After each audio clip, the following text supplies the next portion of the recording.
Okay, so this is our Maschine software, and this is Maschine 2.14. Let's check it out. It's pretty simple to do. We're going to come here. It says Maschine, About Maschine, and it comes up here. This is 2.14.6. Pretty cool.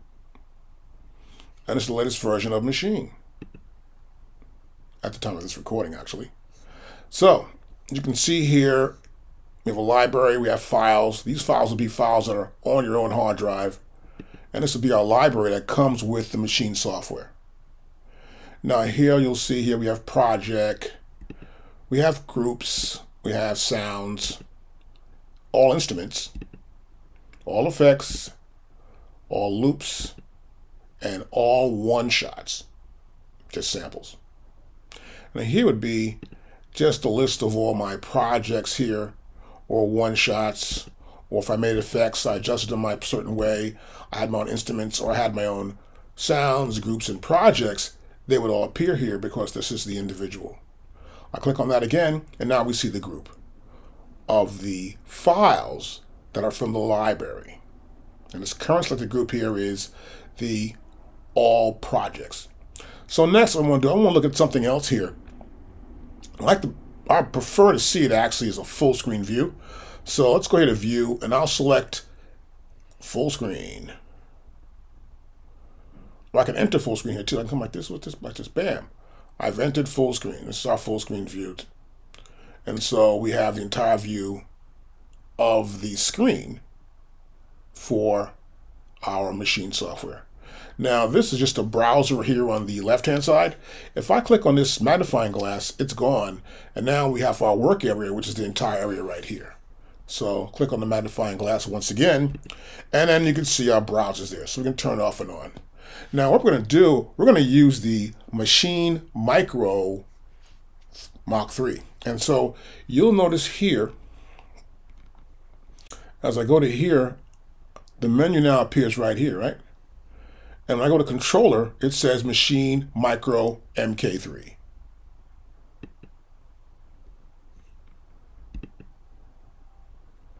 And you can see it right there.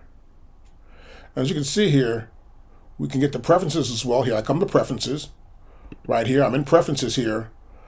And we'll see here, we can see our startup, our record, audio, metronome, the link, the input, usage data tracking as well.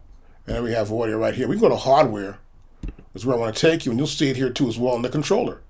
And so I can actually adjust the touch sensitivity right here. I can adjust the velocity scaling too. In this case, I want it linear. And of course, we have our touch strip here. We can have it on, off, and record only. For display, we have our contrasting views right here. And then we have our touch sensitivity knobs right there. So when you have this contrasting view, you can change the view from the small screen here. So what happens essentially here is that we get this very small view. Looking at the view of our screen, our display here, you notice right here, right above that knob, if I move this contrast down, you'll see the light dim in that little small window there on your on your Maschine MK3, and Maschine Mikro MK3. So it just dims down there, right? That's what this does here. So you can see how this software in preferences can adjust the parameters on our Maschine Mikro MK3. What we're going to do next, we're going to load in a project, right? So it's pretty simple to do. We've got this little knob here, right? So we have empty, which is sounds and stuff like that. And I can press this button right here, which looks like the project button you see on the software. I push that in, and now I can see a list of the sounds in the project that I can actually load right here. So they'll come up there. You'll see them in that screen. And I'll pick any project right here. Let's press this down. And now that project is loaded onto the Maschine software, as you can see. Now I can press play here. And now we're playing that.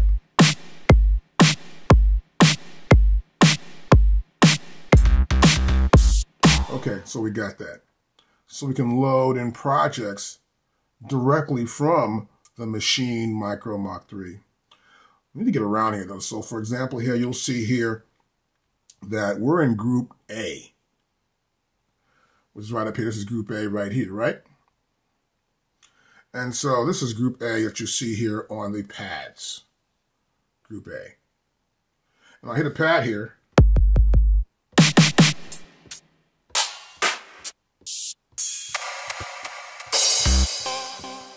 And so the pads that are lit here, as you can see, all have samples or one-shot sounds on them totally. And you can tell by the different colors. So you can actually change colors of pads to any color you want and have a specific order. Like you could have, let's say, bass drums red, hi-hats could be blue, snares could be yellow. As you can see right here, the way this pattern is set up and how these colors are set up. And that's always cool to have it that way on your Maschine Mikro. This way you know what it is before you hit it. You may have several snare drums and you can have them right there and you know what color they are. Makes it easier for you to actually work and do your beat program or drum programming. So here, this first button here is our play button. It's obvious. It's our stop button right there, right? This is my record button. I go to record right here. And I can go here, ooh, so I want to record now, right? So I can come to here, I'll press play.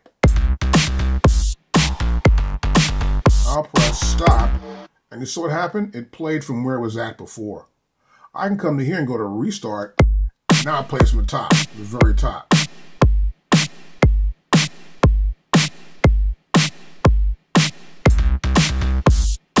Stop. Now here, restart and play do two different things. Unless it's at the top, this is going to play from where the current playback head is positioned in the grid. Restart goes back from the top, and it also will loop the entire beat up.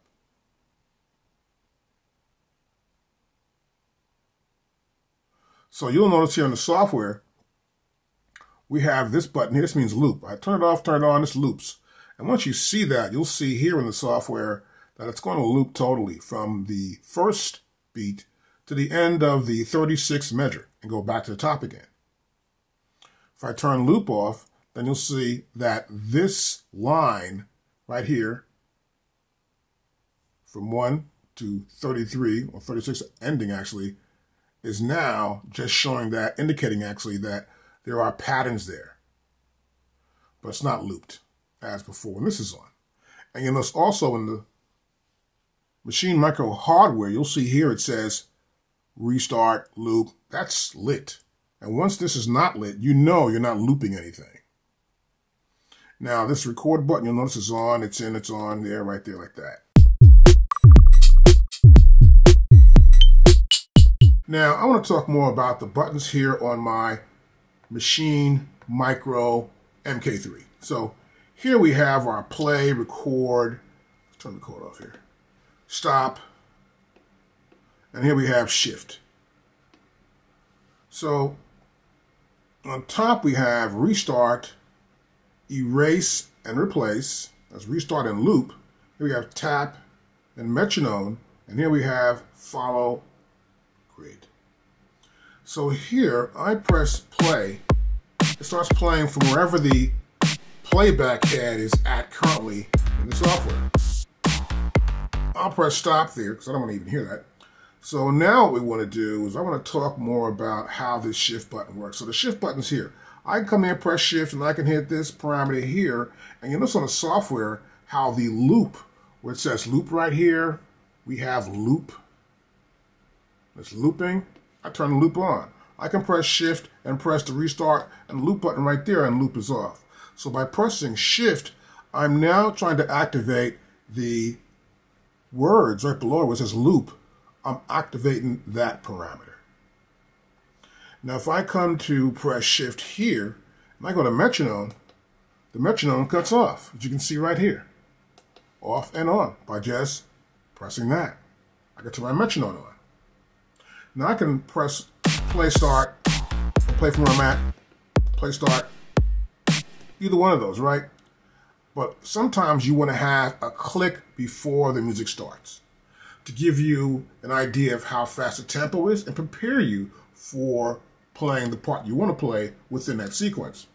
And the best way to do that is to have a 4-count starting. So that's pretty simple. I'd press shift here and I have a count in here.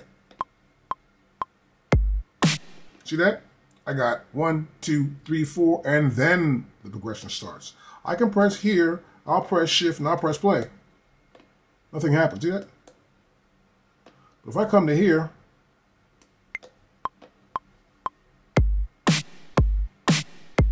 and now I'm ready to record, we'll press stop here. Press stop right there. I'm able to stop. Now, of course, here I can replace rather than erase. Here it's grid. So we have restart, we have erase, we have tap for tap tempo. I can tap the tempo here too. I get a brand new tempo. But I can actually go up to here where it says tempo right there, and I can change the tempo.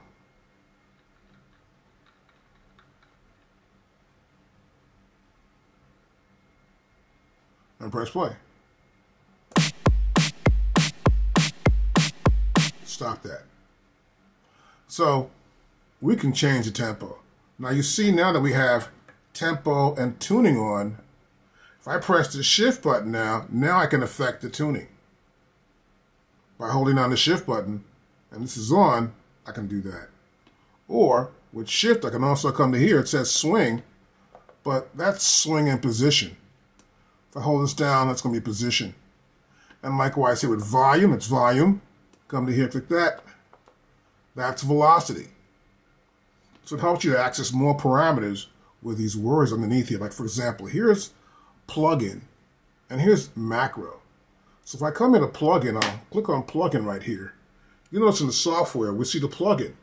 And the plugin is for the current selected drum slot. Now in this case, this is going to be open hi-hats. That's what I plug in selected. If I come into drums here, kick drum, we'll see that kick drum. And then as you see the plugins, you'll see here in the kick drum, we have sampler, EQ, a compressor, a transient master also is in there. If I move this down a little bit more, that's all we'll see right there. So we have these 4 effects applied to that one drum sound. By pressing plugin, I can see that. Now I press shift and I come here to macro, I'll see the macro of what's going on within that particular event, which is the kick hands. So the shift button works everywhere. Even if I press shift here, you'll notice here we have mute. This is mute. I press shift here. Now it's choke. Mute and choke. Now the other buttons we have here are group. If I press group here, I'll see the number of groups I have within this sequence. You notice here also on the software we have drum, bass, glitch, perk, extra perk, and SFX. Right? Essentially we have one. I turn them all off. So by pressing shift, pressing group down, I can turn on and off any group. And you see it happen also on the software as I turn them off and on. Here we have auto. This is lock. This is no repeat.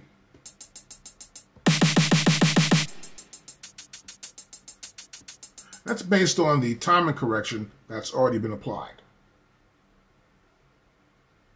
And you can see it at the bottom of our sequence here. You'll see here it says 16th notes right there, right?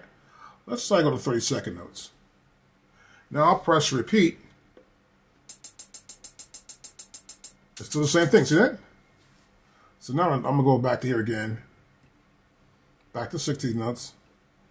So it doesn't apply right there. It applies within the parameters for the particular sequence.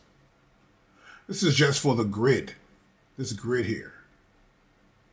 That's all that's for, is a grid. So that's lock. We have note repeat, which also can be arpeggiate, right there. Now here we have pitch. This is mod. This is perform, and FX select. If I come, I press perform like that. But if I press shift and I press this parameter, you notice in the software, I can select FX right there. You notice it says that now, and I can also have the plugin lit here, and you'll see here it says flange. And you notice also in the software here, it says flange right there. So this perform button acts two ways. The shift button helps me to access the FX select. So I can select any effect. Once I get to that effect there, I can actually move this data wheel and change that effect. See? As you can see in the software. Right there. I'll keep it at flange. That's perform effect. Now next thing we have here notes. This is notes. I can work with the notes here in the software. Now over here we have the pads. And these are all our pads right here. You notice there are words in the pads too as well. For example, here the first pad is undo. So if I do something like, let's say I come to here and I move this over here like this, I'll select undo. I want to move it back. So I press shift, and now this is not just a drum, it's the undo button. You saw that? I can do redo. There it is, moving back. I'll do undo. Redo, undo, undo, redo. I can go back and forth with that. I can go to here and press shift. I can step undo, step redo for pads 3 and 4. Pads 5 is quantize. Pad 6 is quantize at 50%. Nudge is right here. Nudge to the left. Nudge to the right is number 8. That's 7 and 8. I can clear. I just cleared it. I cleared it right there. See that? Now watch this. I'm going to go back here. I'll press undo. It's back. I can come here and press shift again. Clear auto. I can copy. So I copy that. So I move over to here. Or move anywhere in a sequence. Let's say move to here. I want to paste it. I just pasted that right there. So I can copy and paste. Let's undo that. Here we have semitone. Minus semitone, up a semitone. Minus an octave, up an octave. So these 16 pads are not just drum pads, but they help us to access other parameters to help us work more efficiently with our Maschine Mikro MK3. Now, right next to the pads, we have another bank here of selected buttons here. We have mute and choke. We have solo. I want to solo a particular instrument. We have select. If I want to select something. We have duplicate, or I can double a whole sequence, we'll say. I have variations and navigate. This is events right there. We have pattern. Then right here above it, we have scene selection. I can select the scene. You'll see the current selected scene right now is the intro scene.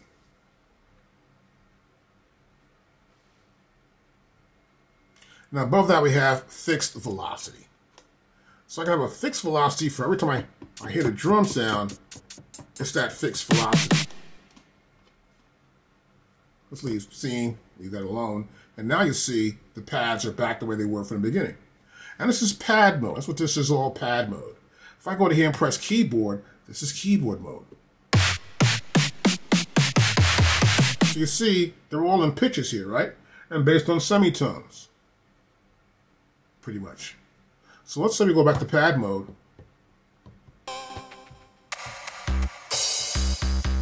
I pick this one bass sound right here. I go back to keyboard, and I pick that sound. My last selected sound will be the sound that will be used once I select the keyboard button. So now I've got, that's way deep.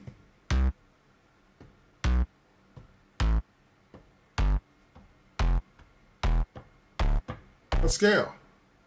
So this is like keyboard mode. And you'll notice also in the software, you'll see the keyboard selected here to the right of the 16 slots for this particular group.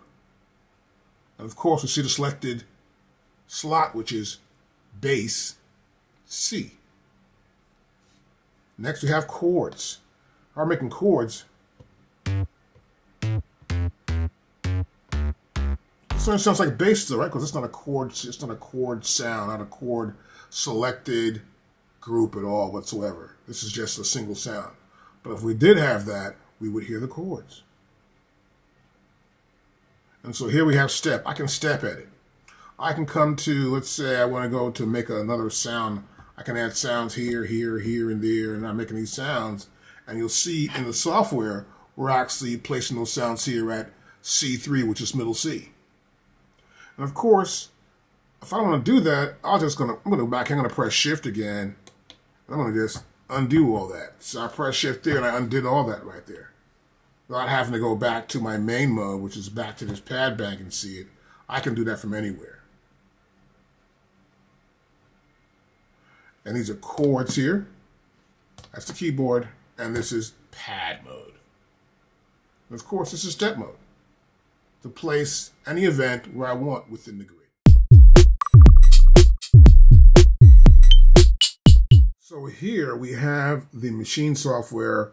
It's fully loaded, and we're looking at projects. So here you'll notice that we said before we have projects. We've got groups, sounds, all instruments, all effects, all loops, and of course, all one-shot samples. Now, I come here, I'm going to use my Maschine Mikro MK3. I can also look at whatever I want to look at. So, for example, I may have some recent projects I've already used, right? I would come to here, select this, and now, by selecting this project icon button right here, as you can see, like it is here in the software, I can access current projects. So I come to here, look at it, and see what's current. Now here in the file, if I go to File here, I go to File here, I can go to here, I would see Open a Recents. And the same list appears here.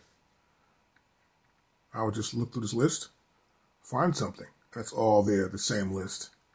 That's how I would access recently used projects. Then here, I'm still in projects. I can go to here, this little magnifying glass right there, click on that, and now I still see projects, but now I can scroll up and down the projects. Just go up and down them, right here like this. I'm scrolling projects right there. Up and down. From the bottom to the top project that's in there. Now what I can also do here, I can select a type of project. So there are several types. It's breaks. So we go to here, we got types right here, and these are breaks. There's a club, there's downbeat, electro, hip hop. We got tutorial, and then we have worldwide. So what I can also do here, if I'm looking for something, let's say I'm looking for a specific project that's in here, I can come here to this search right there, and I can put some letters in. Let's go SI. And once I put SI in, it gives me the nearest SI I can find. And so I'm looking at several different SIs here. Now you'll notice that it gives me SI, but not SI from SITA or something, or SI sit. It says SI anywhere within the wording. So it's a kind of a weird search, not a direct search. You need to know what you're looking for pretty much. If I'm looking for the upgrade dream, what's this here? This one here? I had to put the in, not you. If I go to here and I put you in, I get a bunch of these things. So I'll put a U up. And now I see the one right there. I see other ups. Upstairs, pick me up, and then the upside down. So that's how this search engine actually works. Now look, if you're looking for something, let's say you don't see it here, and you keep trying to look for something else, you don't see it, you need to erase this search right here in order for you to see anything. In order for you to see anything, you need to make sure this is erased, if you already found what you found, then get rid of it. So I'll come in here, press this X right here, and now it's empty. And when I go to electro this time, I can see the different electro projects. So let's come to here actually, and I can get to here. And we're in breaks, so clubs. Let's go here with some hip hop. And so, what's this? Okay, well, this one right here. If I come here, I can actually load it up, but I'm going to use this right here, as you can see, my encoder knob, and I'm going to come to that particular track right there. Now what I can do also, I can go press the star button right there. Whoa, see that? I don't see any stars. So I have to come to here and select. Now the star signifies that this is a favorite project. So I'll come to here. I'll put a star there. I'll put a star here. I'll put one here. We got 3 stars there, right? Now if I press the star button now we can see the 3 favorite projects. So it's always cool to star something. Now this could be anything. It could be, I could star some sounds. I'll star a group here, right? There's some groups that are starred already. I'll press star button here, and these are the groups that are starred. So it can be done for sounds, instruments, effects, loops, and one-shot samples. You can star anything. That way you can always find it if you need it. So I'm going to go back here to projects, and now I'm going to drop the star. So I'm going to cancel out using star. And next what I want to do is actually load something in. So we're going to load this one here. See how it sounds. Why not? In order to load it, I see it selected right here. I'll just push this button in. And now I get this dialog box with suggest save a project. Now this is an empty blank project, so nothing's here to save. So I'm going to go to here, use my cursor on my computer and press discard. Once I do, that project loads up. Yeah, so we load this kit up, and this kit we loaded up is called Gun Fingers, right? And I can come right in here, and I can see it also right here. Gun Fingers, you see it there. And we have several different groups. Now I can press this group button here. I hold the group button down, and now I can see we have 1, 2, 3, 4 groups. All right? And so I lift that up there like that. And now we can see the selected sounds for one group. So if I come to here, you'll see the only group highlighted is this first group here. If I tap here and that's highlighted, then I'll see the sounds for that group. Here in this one here, though, it's just all sounds here, right? And I can also hit the pads to find out what they are.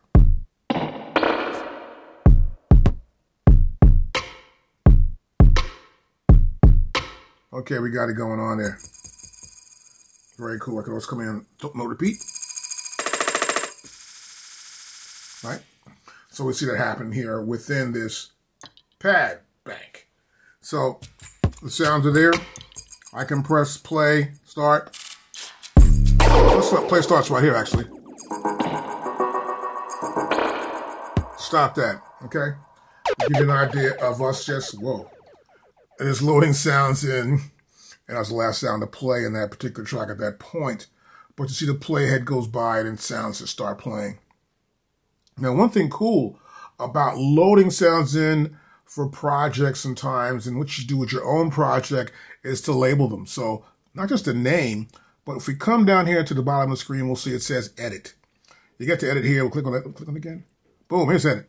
And so here I can select the type of group, right? So you see it says hip hop, right? And it's impact and all this stuff, instruments too, it says there as well. I can grab this and scroll down. Ooh, I can have all these parameters selected for that particular group. Let's cut this off here. So you'll see here, of course, you have types, right? I'll grab a type, it's a different type there, this type here. Well, I go to here and there's no type. Well, down here, if a group is selected, it'll tell me its type because it's already been edited in. This is a group, it's a club, and I think that's but it's a type, which is a club. I know specific properties or specific general information about that one group. But that's that project. Now, this is the same thing also when you come here to, let's say, groups. I'll see groups. You know, I have a group selected here. I go to this group right here. Boom. that sound plays, because when you get the groups, you can audition a group before it even starts playing, which is kind of really cool. And there are certain patterns, or a bunch of patterns, that are selected for that group.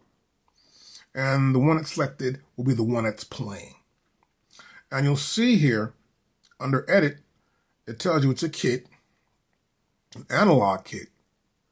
So we have our information is right here for it. And it's read only, so we can't even edit that thing. Just read it. We'll see the volume here. I can raise the volume or lower the volume as I audition sounds. I have routing right here. I can route. The routing that comes with the kit is going to be this, so I can use the routing if I want to. So if I get a kit, it may have specific routing tied to it. And then here we have a pattern, plus patterns. So I would load the kit with the patterns. And this closes the edit window, obviously, or opens or closes it. And here, even if we do this, we will still see the routing. Oops, we will still see the routing, the patterns, and of course, edit. And here, of course, this is just information. And this information is specific to that group. It gives you the date modified, the size of that group. I can also see the type of file extension it is, and the author, and the vendor. So in this case, the author's Native Instruments, and the vendor is as well. You can make up your own groups too. That's kind of cool there. So I'll close this out here. And you'll notice here what happens, this little fader button here, not a fader, but more or less a volume control to increase or lower the volume. And right here, this sort of like square, this L7 thing going on right here, which is like, more or less, I can load that particular group up. Now, it's not selected now. If I go to here, it's selected. Now you can see it's turned white here. It's been selected. And so once it has been, if I just go to here and tap this group, as a matter of fact, I'm going to go to here on my data wheel right here, encoder knob, and then I'm in groups. I'm going to turn this right here. Turn this delay. I'm not going to be in the delay. I'm going to go back to here. Right. And here I'm in groups right there. I just turn a knob.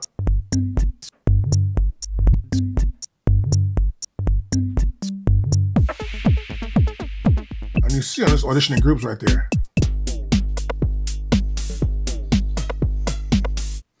Let's turn this off. So you won't have to see this. Turn off this information. And I also have favorites, of course.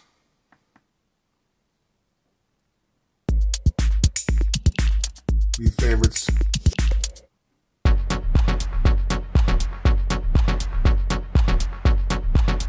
And if I like the group, I can just come to here and just tap this, push that in, and now you'll notice the group has been loaded into that particular group slot. I was in group A before, and now this has become the new group for group A. And it also loaded in the pattern. And it loaded in the routing information as far as where it's going. So the routing has been loaded in, meaning in terms of effects or whatever's applied to any sounds in here. And that's been loaded in too as well. So I can also undo that. I'm going to press Shift here and just undo that totally. And I'm back to where I started from with the original group that was there. So you can load in groups as well, which makes it kind of cool pulling a group up. You get its own sounds that are tied to it. Now also, this works for everything pretty much. I can come to here. I want to load sounds in. So if I got, let's say, a sound bank here and I got a sound I like, and so I'll turn my data wheel here. I'm auditioning sounds. That's a fat snare. So I'm going to change something here. Let's suppose I want to change the sound here in my bank. So I will come to here. And in this sound slot for this particular group, I have that second tambourine. I may want to load this other sound that's right here in. So I may want to load this sound in right here.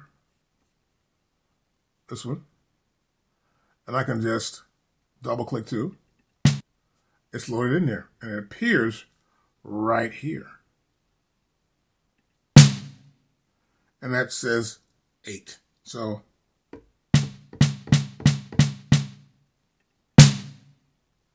I'm hitting it harder here, and I can pull the sound down here, of course. fixed level. If I hit that sound. And I can get rid of it too as well. Go to Shift, go to Undo, Shift Undo again. And that sound is gone. It was there and now it's gone totally. So we can load in anything pretty much into a sound slot. And also we can load instruments too. I can go to here, I'll select an instrument as well. But instruments are different when you see them in the browser. You'll see here, bass synth. That's the type. Then I have characteristics, monophonic. And then once I select that, these are all the bass synths that I have here.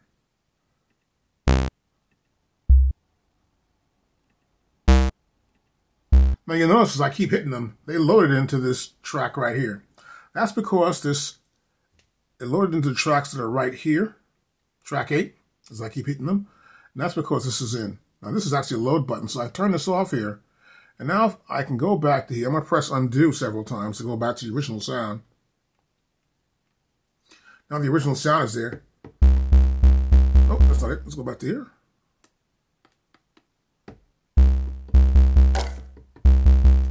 One more time. There you go. So now I come to here. That's that sound. Right? That's the original sound. The other one is here. I'll go back to this sound. I was just playing this sound by hitting that note, that one note here. So I'm going to go back up to here again now.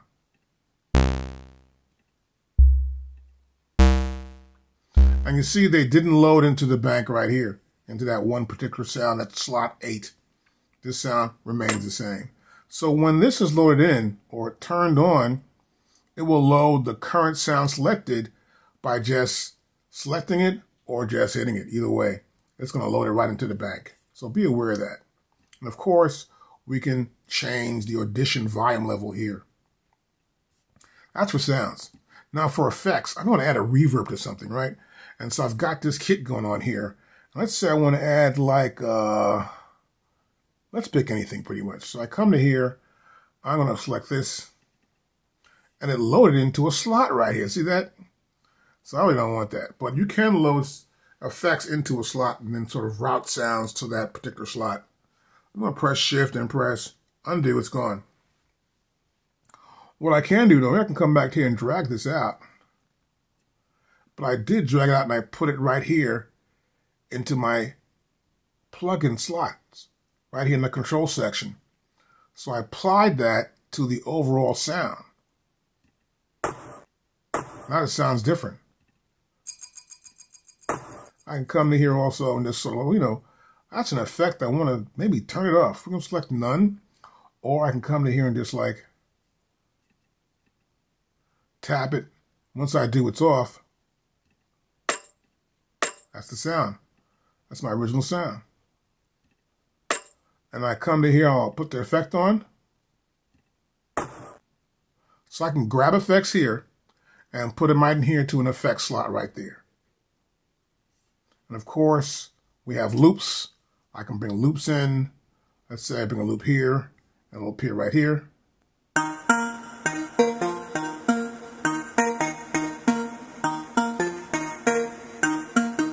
Okay, that's pretty boring. That's a selected loop right there. I'll turn that down. I'll back up now. Now it's over. And I can also come to here and I can select sounds right here. I'll list tons of sounds. Of course, I can come to here. I want, let's say, an ambient sound, right? Ambient sounds right there. I have a list of ambient sounds.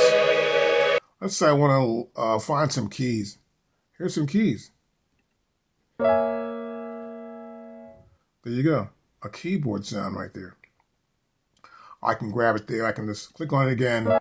It's loaded into the slot. So that's how we can load in anything from our browser into our working area in the window, whether it's the grid here, this grid area for the 16 slots of that particular group, or I can load some stuff here right here into my effects slot in my control section.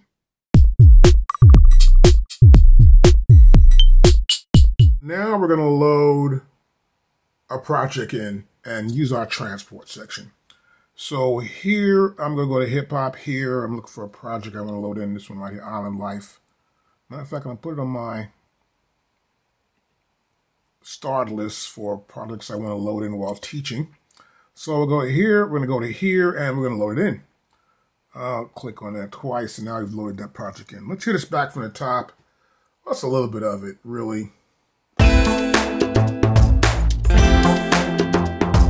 That's cool. So a lot of times what I'll do is I'll come back up to here, and I'll turn the volume down here. But since we're using Maschine Mikro, I'll just press in this here for volume and sort of bring the volume down a little bit more here. And press play start.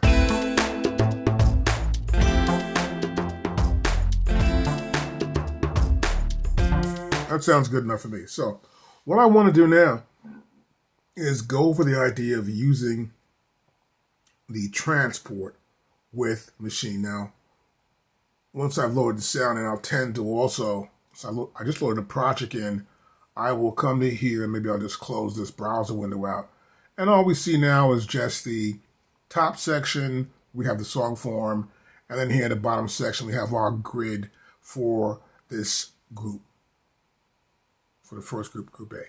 So here you'll notice too in the software, I can use this slider here to zoom in, and here in the bottom as well, I can zoom in to this grid.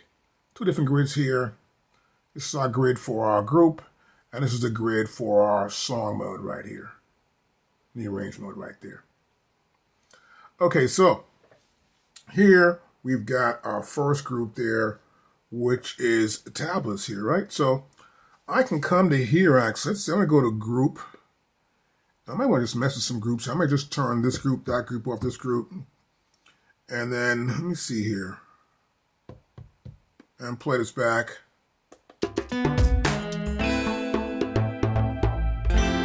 Okay, good. So I'm going to go here, group. I'm going to press mute.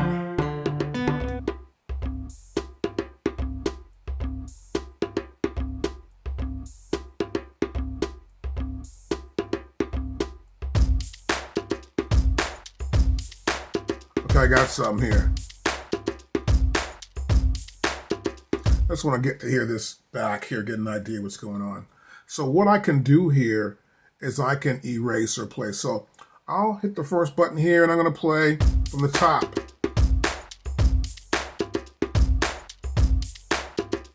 All right, that's top. So I can press stop here.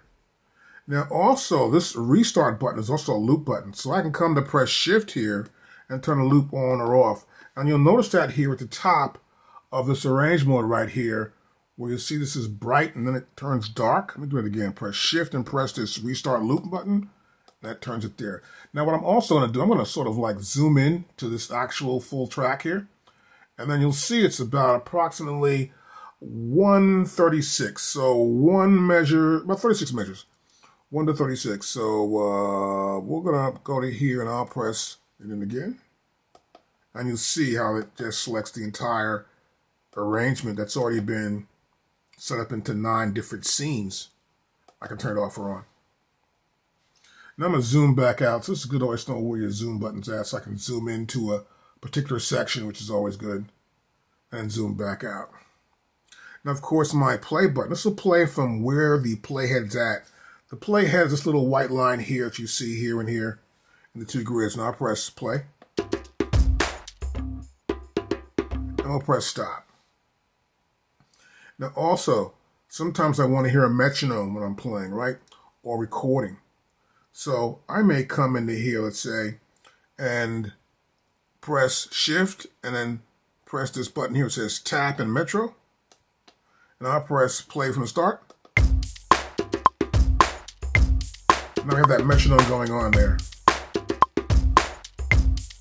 And you'll notice here in the software, it's right here, this metronome, which is right there. I can turn off or on. I can do it pretty quickly here from the software by pressing shift and that button there, obviously on or off. Now it's off. I can also change the tempo. I could play the track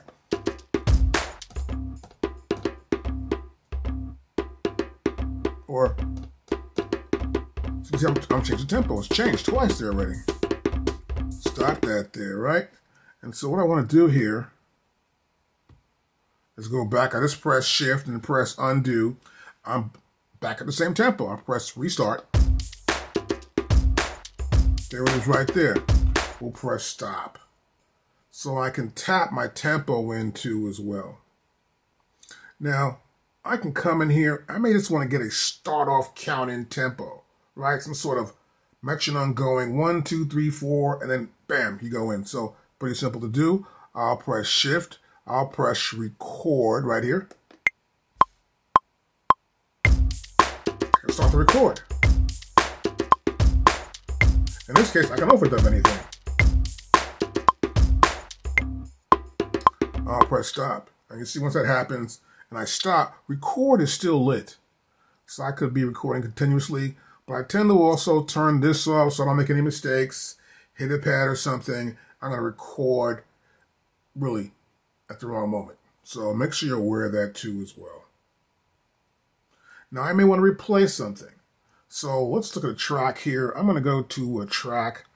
I'll select a track as a group here. All right. I'm going to select, let's see, and I'll put that track on.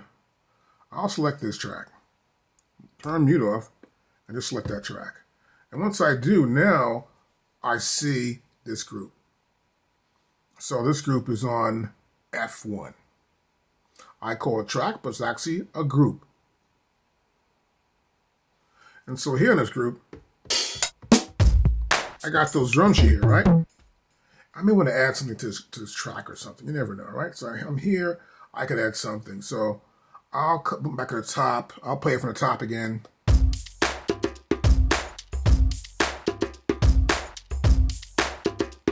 So it's playing over and over, obviously.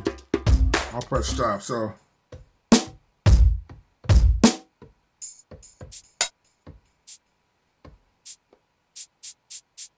I'm going to use no repeat. Make it real simple, right? So I come to here. I'm in this track. But first I'm going to do, I might want to just get rid of something, right? So right there. So I'm going to press replace and erase. Right? So it's replace. So I come to here. I'll press replace, erase, and record. Stop that. Did you see I erased that part off? It erased this shaker right here off of here. It erased it off of there totally. So it erased that, right? So I'm going to go back again. I'm going to press shift and undo, and it came back right there. So I can erase something that's right there. And it's called replace, erase in the sense in this way I'm doing it. And record still on here, so be aware of that. So I may also want to keep that. And I'll come to here. Right, that's the sound right there. I can tell that's sound slot number 7 in the Yaw Right kit. I'll come to here. But I really actually want to get me a metronome count. So I'm going to come to here, and then I'm going to go to here. Let's stop that. Start this again. I'm going to press shift. Press these two.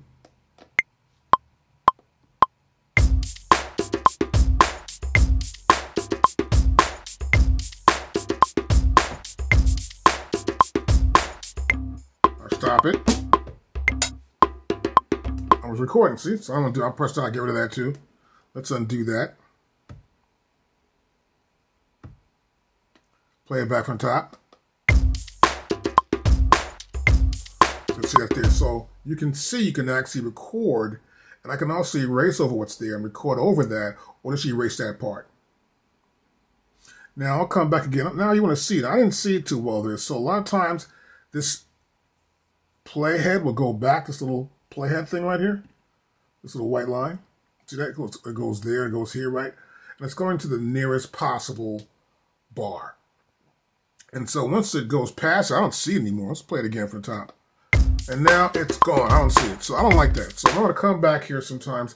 I'll press follow. So I'll go to here, I'll press follow, and then we'll play it from the top again. Now it's moving, see? Go to the next available section. So you saw that, right? So now, what I might want to do too is I just might want to pull this out. So I just want to see this whole thing. There you go. That's the entire length of this pattern. And you'll see it says here, it's 1 bar, length is 1 bar, starts on 1. That's that pattern right there. So what I want to do probably is come back to here again. I'll press play, or I'll press this and record.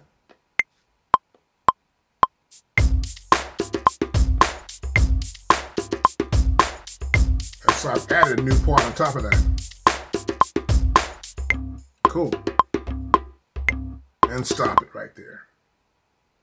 Now, what I want to do next here is make sure that I can pull this back down again. So I really want to make sure it's just, I don't need to see it like that. I can come to here and I'm going to pull this to here and then I'm good to go.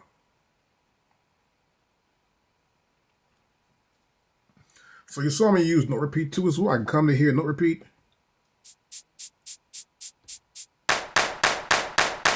And select my note repeat value. Now here, what I also want to talk about is the erase button. So I want to erase something. I would just press this, pick the something I want to erase. I come back here and I can erase that right off of there pretty quickly.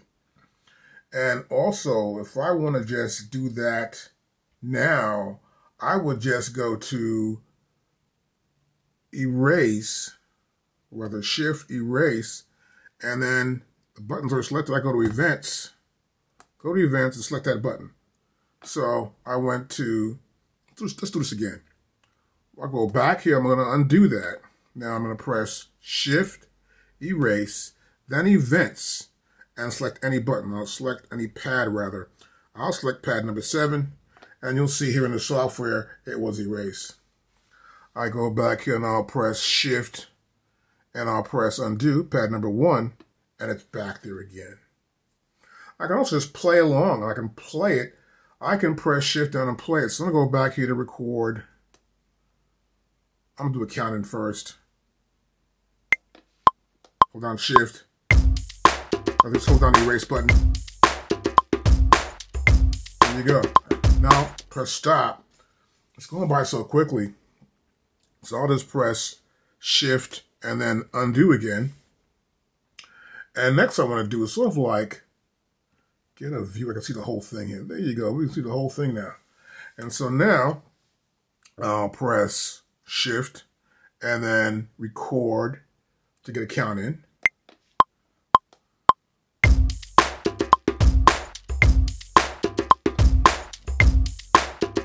I'll press stop. And you can see it better that way. But notice this too as well. If I come to here like this, and this is in, and we're in follow mode right here with the follow grid. And I'm going to get and zoom in a little more tighter here. It'll follow in both grids. Play start.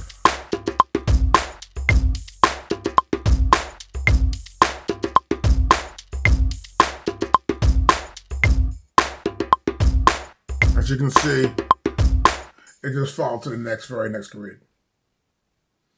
And I can add any notes I want to too if I want to. Now sometimes I may want to take an entire section and just loop that section. So for example, I'll come to here and we're going to pull this out here from the bottom.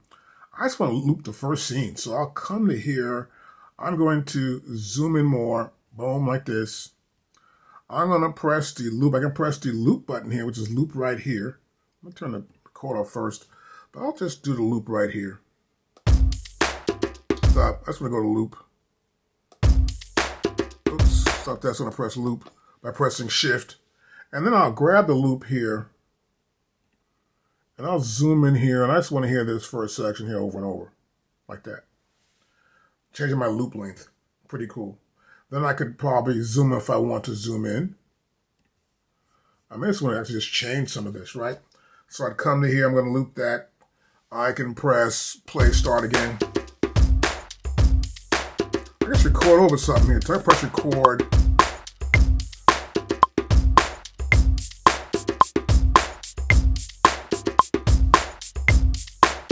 Right, now I'm going to try some sounds out.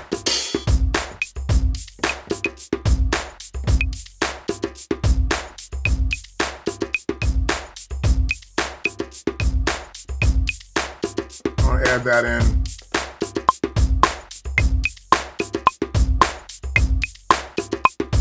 Got that plugged into there. I'll come out of here.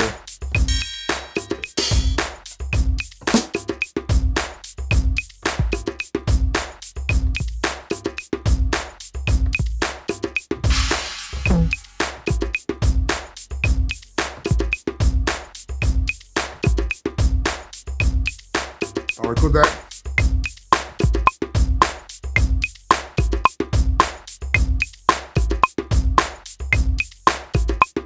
Adding parts as it just loops along here.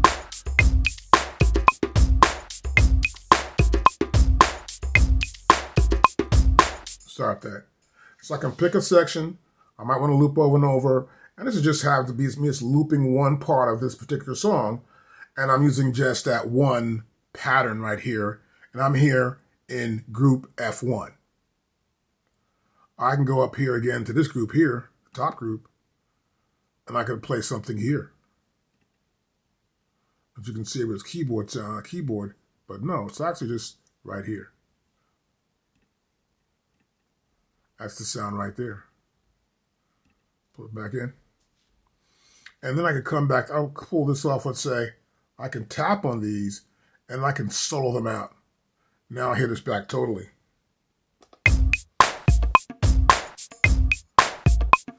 Turn the metronome off.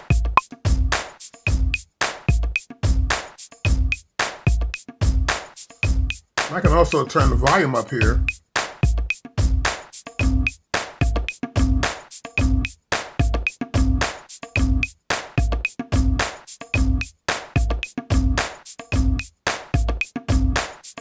And I can stop that. So I can select any particular track I want to select. And once I'm in that particular group, like here, for example, see this here? The sound isn't there at all. The sound is actually right here. And this is the sound here. And you'll see it here in the bottom. There are different keys being used to activate that sound. Now if I play it back, I'll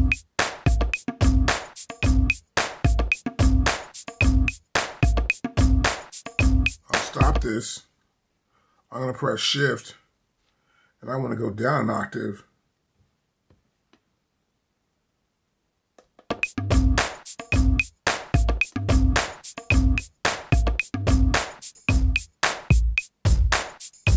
So it went up now. You don't really hear it. Now I'll come down an octave. And now you hear it. So I moved my octave up and down, and as it did, you'll notice on the software here, you see I went down in key to actually where that sound was at. If I move the octave up higher, we won't hear that particular sound. And that's us moving the octave here by pressing the Shift key.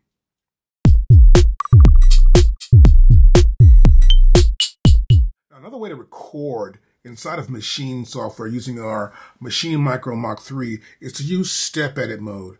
And you'll see here on the top, here we have pad mode, keyboard mode, chords, and here we have step edit. This is step edit mode. I'm currently on the shaker, so you can't tell here because we are actually in keyboard mode in the grid. But here we are on a shaker that's sound slot number 7, and this is the shaker here. And you'll notice as I press start from the top, 1, 2, 3, 4, 1. So you can see what happens here. Stop that. You can see that this is just one measure. And the selected sounds I hear are eighth notes, right? So I'm using eighth notes, but I can actually increase it to 16th notes. So this is divided into 16 different steps, as you can see right here, for one measure.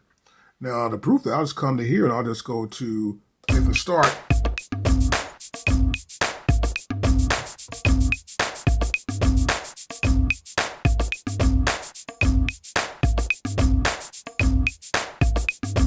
I can just change the pattern. I can develop my pattern here.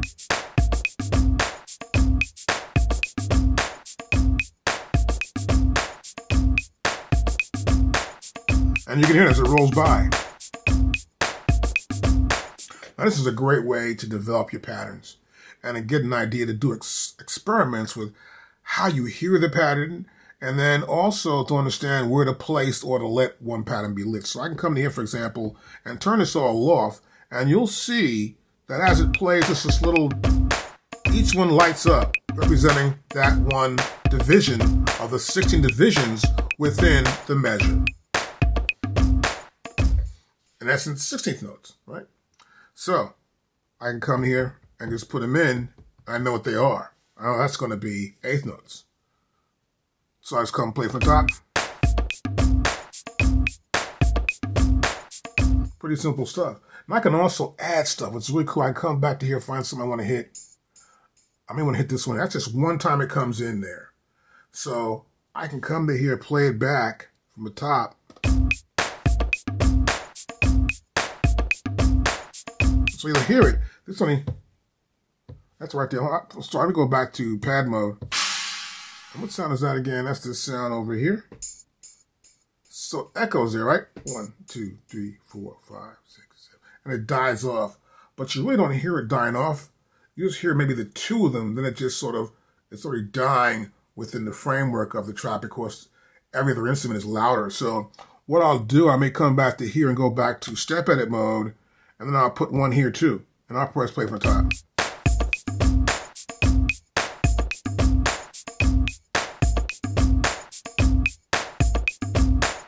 So it's almost playing continually within the track. Just an idea to do there with a sound that actually has a repeat beat delay to make it match up and last longer.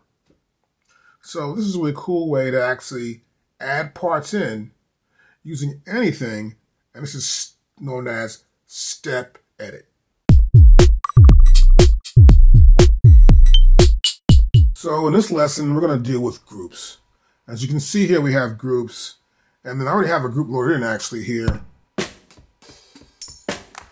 Some sounds and stuff going on there. And what I want to do now is I'm going to get rid of this group. So in order to do that, I want to bring a brand new session up. So I come to here where it says File, I go to New, it'll say Discard. I will discard that session. That session's discarded. And next what I want to do now is sort of to just load something in, right? So I'm going to use my button here for the browser. And so now I'm browsing groups. It'll say groups here on top of it. And then I'm in Abbey Roads here. So as I scroll through them, of course, you'll see here at the bottom, we have this little speaker icon. And that shows us that we can hear it back. I turn that off, you don't hear it. I put it back on. I have to just select a brand new group, and it plays it.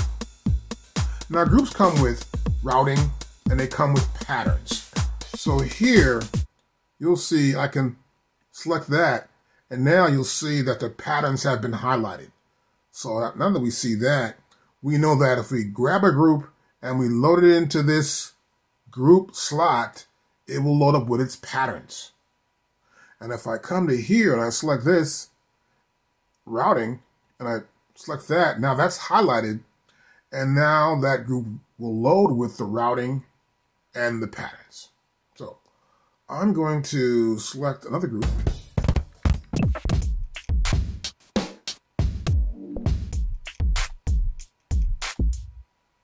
So we'll load this in. I'm going to press my encoder knob down, and now we've loaded this group in. And you can see it's just one bar. Now, if I want to see the patterns, pretty much, it's pretty simple. I'd come to here. I'll select on this little triangle right there. And now we see we have 4 different patterns, or rather 3 different patterns. I come to here with the pattern.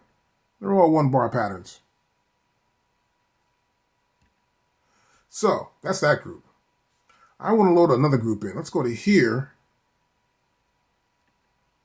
I'll get this a new group I want to load in, which is the B group. I want to load something else in here. So I want to probably run through here and sort of like play this back actually. I'm going to press my play button. It's kind of loud. I'll come here and bring it down. So I'm using my encoder knob. I press volume here, and now we're controlling the volume coming out of our machine software. So I can leave that on actually, and I want to load something else in, so I want to try and load in a loop. I want to look up some congas. That's kind of fast right there. Let's press the browser button down.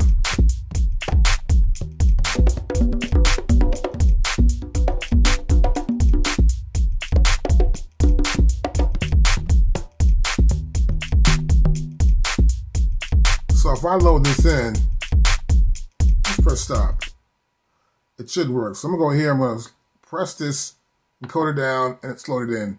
And now it's loaded with a pattern in there, of course. So I'll press play start.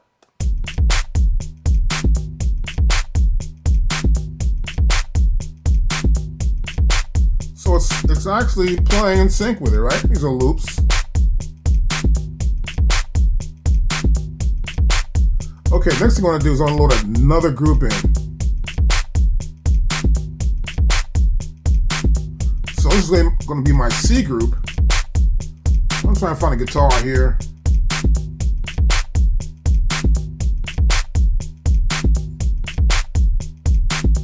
Those are blues. Let's look at this one right here.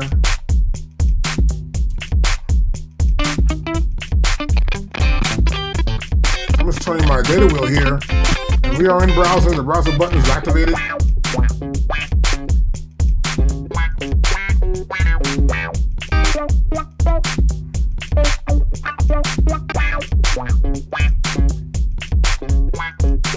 I'm going to push the button in here.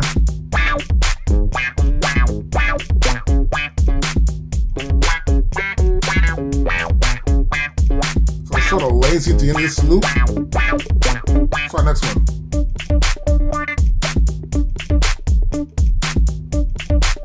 So you can see the loops actually work.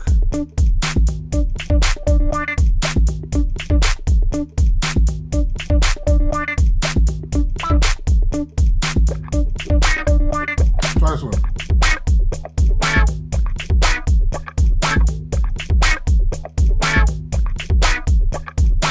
So we've loaded loops in. So we'll try one more. We're going to go here. And let's get some synths. What we got here synth-wise? So there isn't much here in synths that I have actually. As you can see here. I'm going to move mine.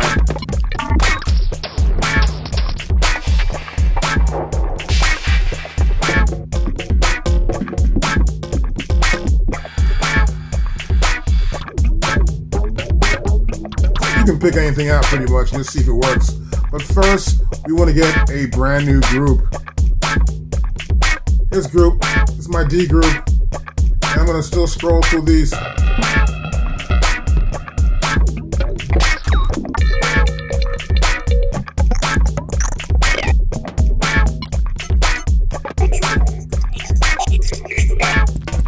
These are kind of like weird sounds here, so.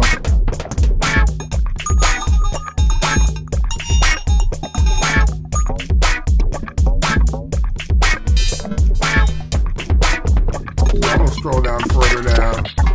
See what we got here.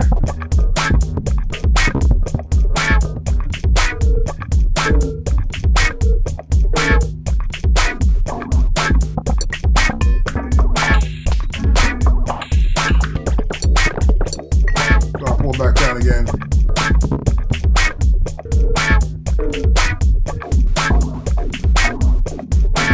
So I'll load this one in here.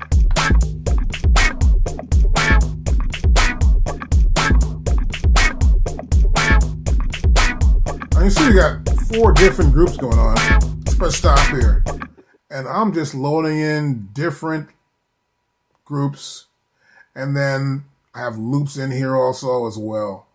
So it's kind of cool. I can actually load some files in and put them on different groups. And they're all playing back together.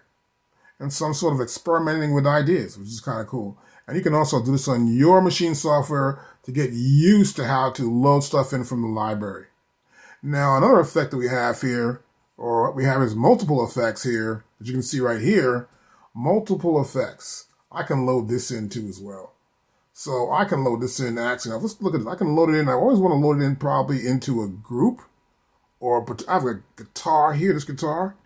I'd love to probably like to load in this wow wow effect right here, this fake wow wow, but maybe not. I can also come back in and make it sound like a, there you go.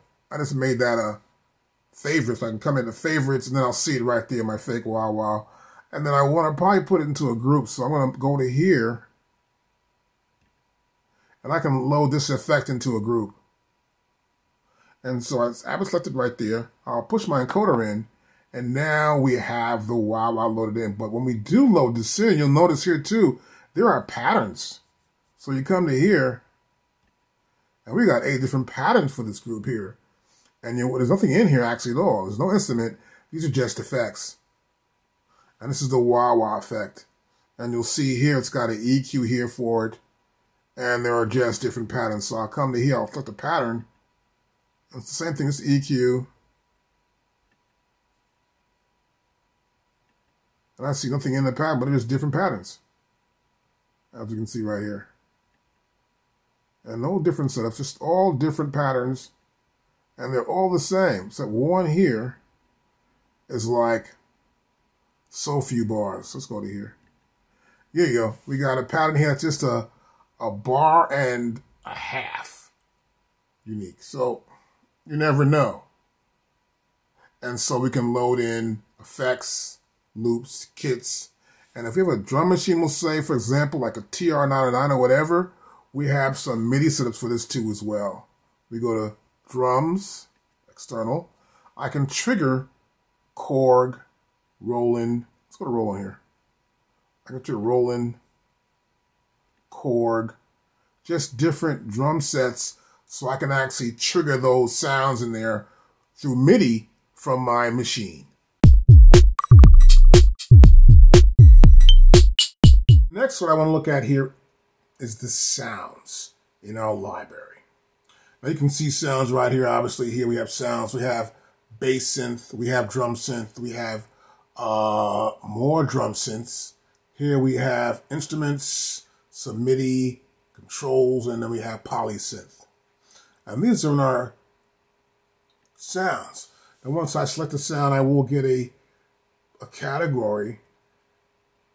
And so we can figure out what we want to do. We can get a bass sound, but we want to be more specific. We have a bass lead, we have a bass pad, and we have sound effect type bass sounds, right here. So as you see that, we can go to our Maschine Mikro 3, and then we can select our browser button, and I can start picking out sounds.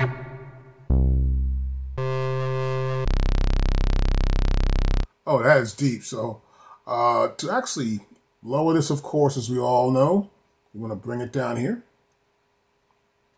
and make sure this speaker icon is on, it's highlighted. And once it's on, we're good to go. Now, what's so cool about using sounds is the ability to take a sound and add it to any single slot in that group. So I have group A right here currently. This is group A. And I can select the sound for it. And this is a great way to build up kits as well. So first thing what I want to do is probably scroll through again.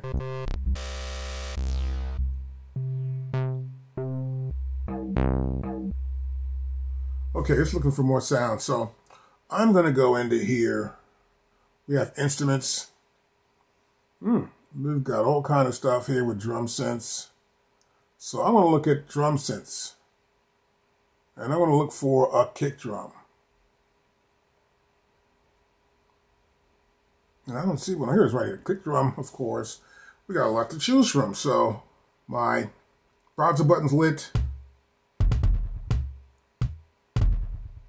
That's a bass drum. Whoa.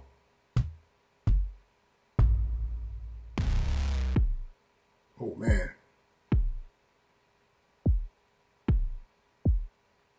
I'll take this one. So I'm just going to push in my button right here, and it loads. Now you'll notice too what happens.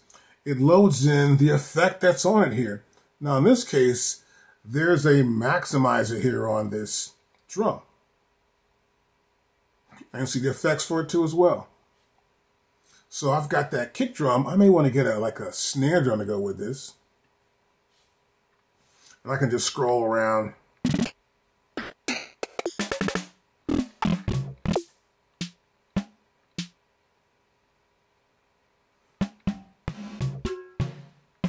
A lot of snare drums in here. Let's go with this one right here. I want to get a different sound slot. So I'm going to go here with my cursor. I'll select sound slot number 2. And then I'm going to push in my encoder. And now I have a couple sounds. Pretty cool. I got some drum sounds. And I can keep adding more sounds in here to build my kit up. And then you'll notice too here, as we select these sounds in our sound library, you'll notice that some of these sounds load up with effects. And so it helps you to understand what's going on with each sound. And you can see the effects right here. Saturator, and EQ, and a maximizer for this one snare drum sound. So this is a great way to load up kits and different sounds. So I picked a bunch of sounds here, and I've got my own kit here, as you can see here. And we got a kit lined up here, actually, of a lot of sounds from all sounds from here from the banks. Now, these are all primarily drum sounds, but I'm going to use pretty much just the step edit mode to create a track. And I've already done a lot of stuff already. And I would just go back here. Let's say here's my first drum. And this is how this drum would sound right here, right? So I'm going to sort of experiment with it and see if I like the kit the way it is. So we'll come to here, we're hearing this one here, and I'm going to press play start.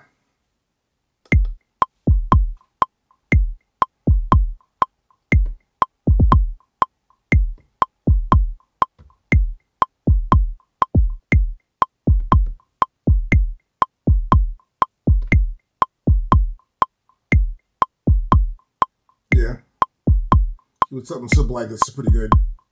It's just a 1-bar phrase. You can see here, we're set to 16th notes because we have 16 different pads and they're going by in 1 bar.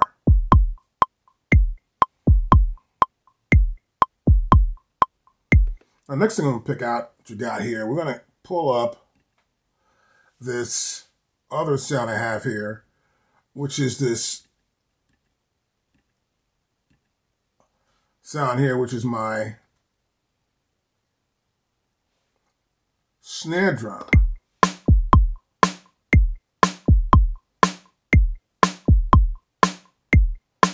Now, I like it a lot.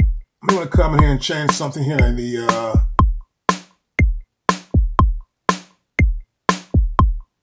a little bit there, and the amount of depth.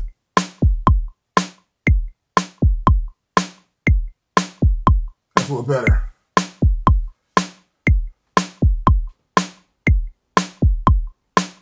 Now next, stop that. I want to look at adding this hi-hat. So I've got a hi-hat in here, and I'm going to set some patterns up for this hi-hat. We'll press play start.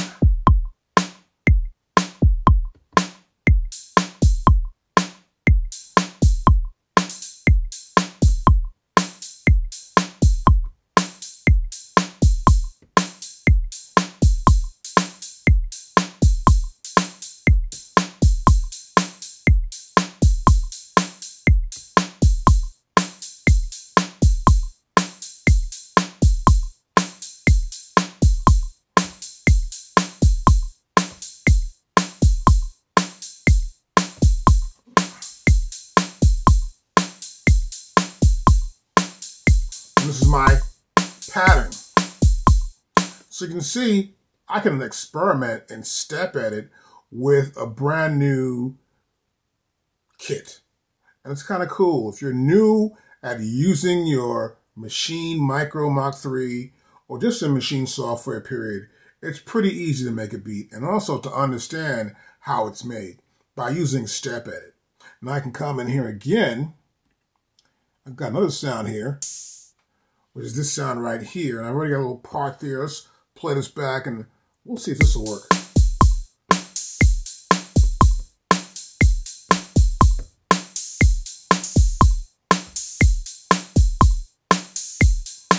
like an open hi-hat for me. Okay, I got some other sounds here. Okay, so I got the sound that's right here. This is this other bass drum I want to use. That's a really dirty bass drum, strong bass drum. Its impact is serious. So I'm going to turn it down just a little bit here, sort of tune it a little bit more for my liking, and sort of hit it one time here and see what's going on. I can also come up here actually and pad. I can just hit it right there and get an idea. Yep. And what's this one? And I want to tune it a little bit like that one is. Or, let's see if this works. Okay, let's play it back from the top.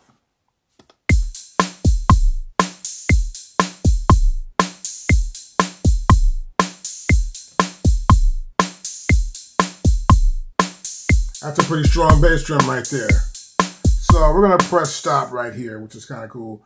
And next what I want to do is look at the rest of the sounds I have here and bring them in. So some of these sounds here obviously are muted. So I'm going to come back here, leave this, pad, and turn them back on now. And see what we got here.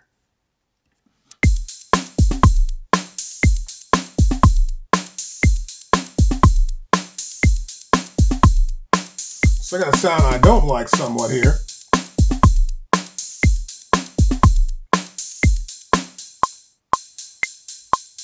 My metronome is on. I'll press shift and then I'll press metronome. Okay, we're going to tune this up a little bit more. So I'll come to right here.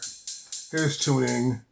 And I want to change the tuning of this thing here. So let's do that.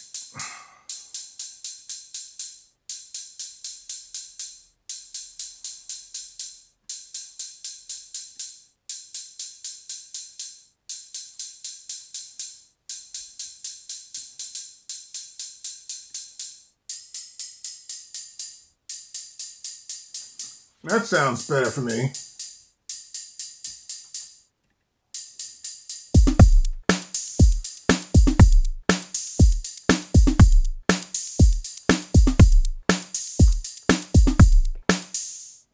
So we can tune them, we can record them in step edit mode, and then we can just see how each one of these sounds together, or I can always go back and replace the sound.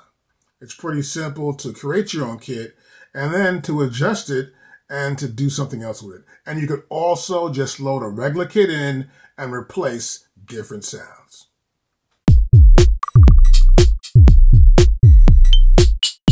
Now I want to look at the instruments. So we have instruments we can load in also in Maschine. I'm not going to load any instrument I want to load in. You're going to see here we have the guitar. I'm going to use my data wheel here. And we can load in any one of these guitar sounds.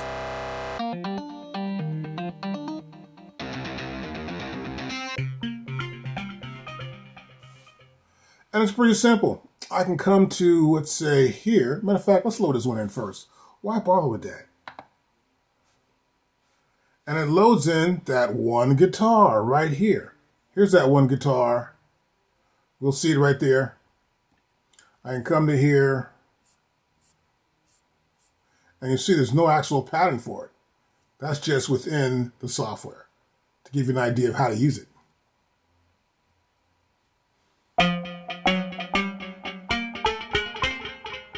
And this is it here, right here. That guitar on my pads. It's kind of cool. Now, let's look at something else. Let's look for bass. Let's go to bass. Let's go to the top here. We got bass. I can figure the type of bass, then I can get the characteristics of that type of bass. Let's go with that dry sound. And then we have a whole list here, which is populated in our search list. And we've got them right here. And I could pull my bass. Let's pull this bass up here. And I may just want to double tap that or come to here and tap that in.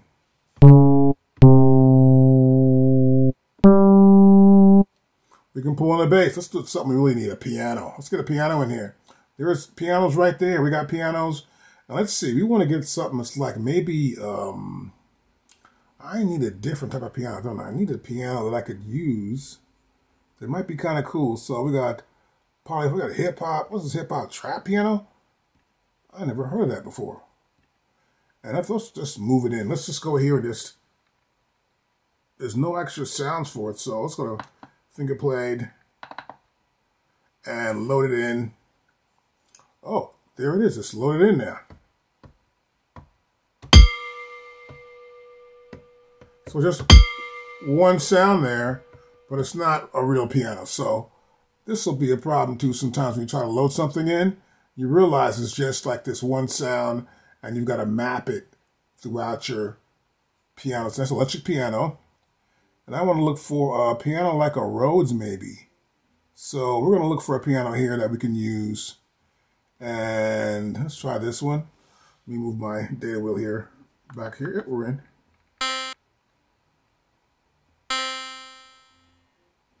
Okay, I'll load this in. And now we got that in here. And we got a piano. Let's go to here, chords.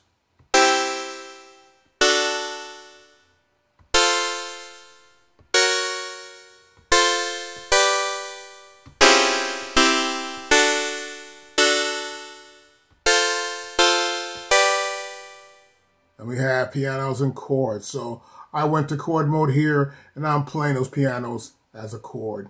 But this is obvious. When you load up these instruments, they go into one sound slot on that specific group. I'm in group A. So whenever I load any one of these sounds in, they're going to be just on that particular group. And I could do this with anything here. I'm using my cursor right now on my computer.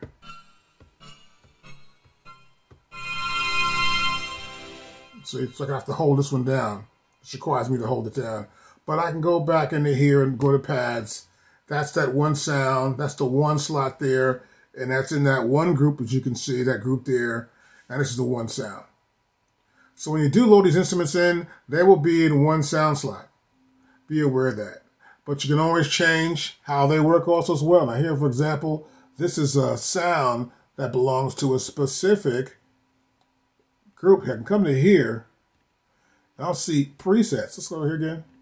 I'll see presets here, right? They're not loading in right there, but this is just another sound I have here. I can apply some sort of effects to the sound. And this is a sound which belongs to the absinthe. So I'll have other keyboards here that I get from Maschine, and I'll load those in too. So what happens, Maschine is searching all the sounds you have, and you will see them in your instrument list, along with any sounds that you already get from Maschine, or you may have gotten from another service or another app that Maschine can recognize and use. But they'll all appear under instruments, here under instruments in our Maschine library.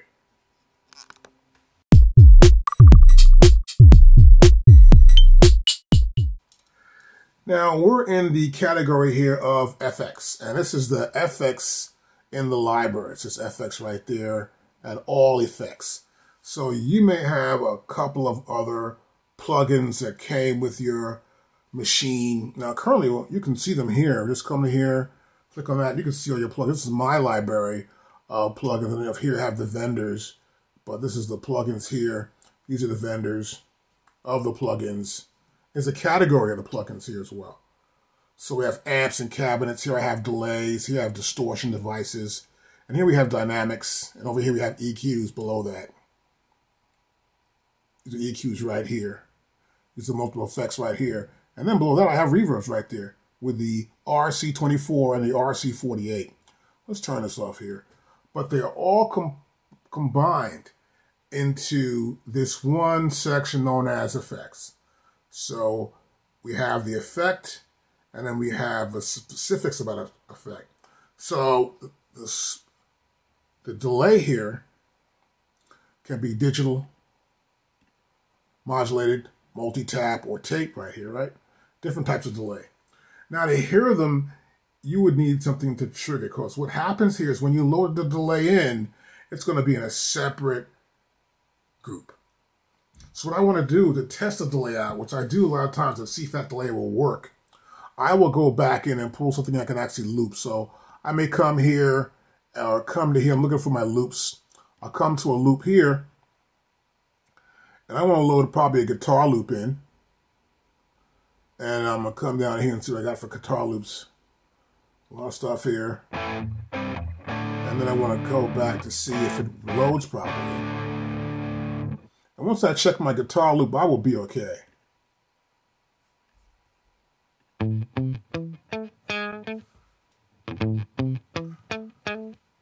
And this is a reggae track loop. It's a rock one.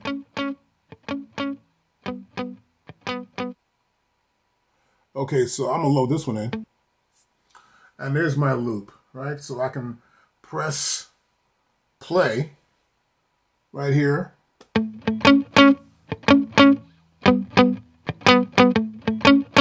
Okay, I got that going on. Let me turn the sound down a little bit. I'll come to here at volume, and then I'll bring it down here a little bit. I'll go back to effects right here. And now, I want to get a delay. Let's go to tape. I need to put this into a brand new group. I'll pick an easy one here.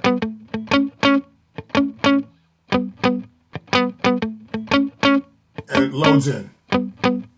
Now, in order to hear it, I'm going to need to send the guitar into there. So I can press group here. I'm going to go back to my group, which is the A one. And then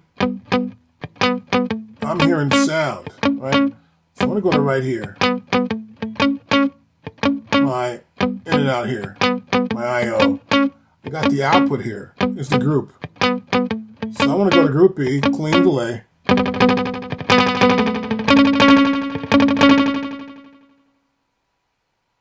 And let's undo that.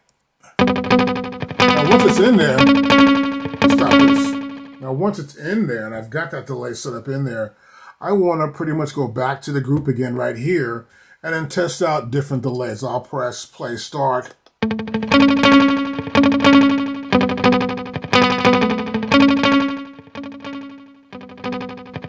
you know the sound's going directly there.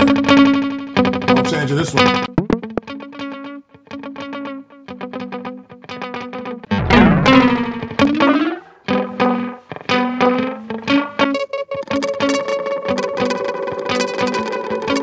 A lot of effects going on here.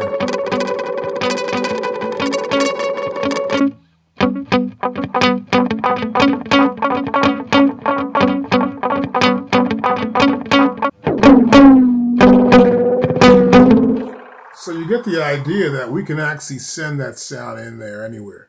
And this is a great way to test out delays or reverbs. I may want to come back and add a reverb to it. And that's sending the direct sound to that effect. To see how it sounds. And this is all about routing a signal. So I can get that one group with the effect, and I would send it there. So as you can see here, that particular sound is right here. It's in the B group. And so I'm in sound. I come up here, I routed it, and I can route that signal over anywhere. So this is a short delay. And so I can send the short delay to also back over to that particular sound. But in this case, I just want to send it the other way around. So here, I'll press the group button again. I go back to here. I'm back in the first group here where my guitar is at. We'll see the sound here. We see that we have it going here. And that's sound from here going to, I can also do group 2. I can go here to group. If I had more than one sound here, I can send the entire group out there. So here would be the master. I'd send this all into here, then they'd all be going into there directly.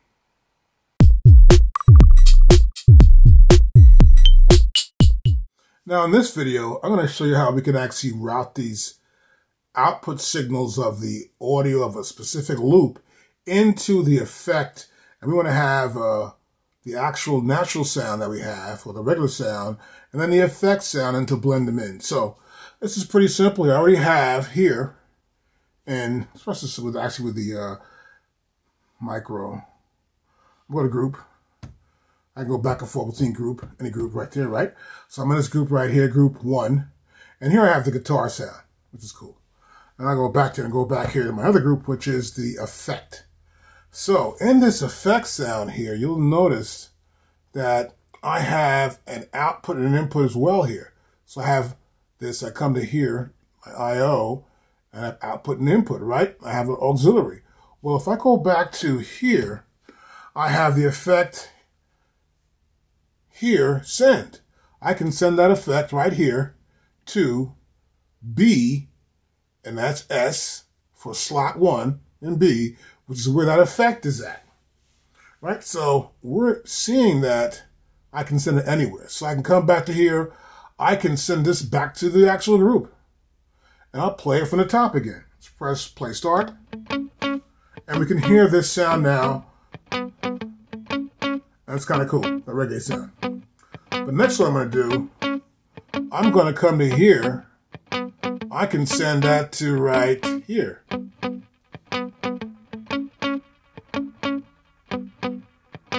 So now you can hear I'm adding the effect, and we still hear the main instrument.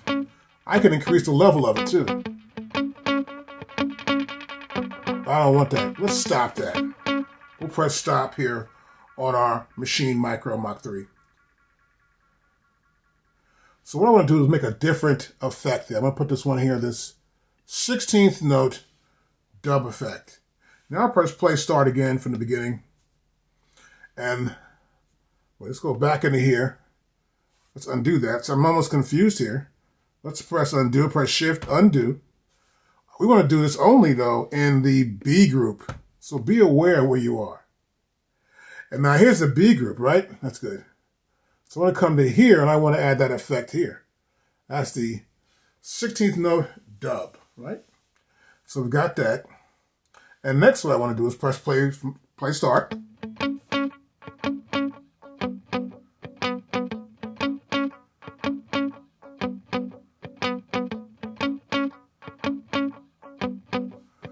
And you can see it's right there. It's coming in.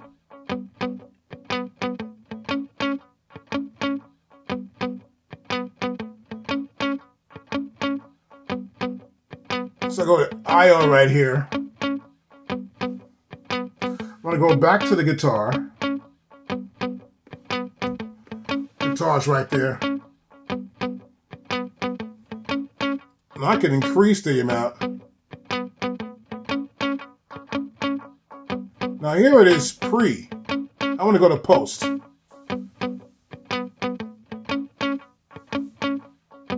Now post means it's after the fader. So after the fader means I have the raw effect, and then I'm saying that same effect directly into the delay right here. Now the reason why I'm doing this is I can have more than one effect. I can probably come over to this track right here, or make a brand new track or a brand new group. This group would be C group, and I may want to add an effect here. So I'm looking for probably like some sort of reverb maybe. So I come into reverb. I want to get a creative reverb. Ooh, a hall, a plate.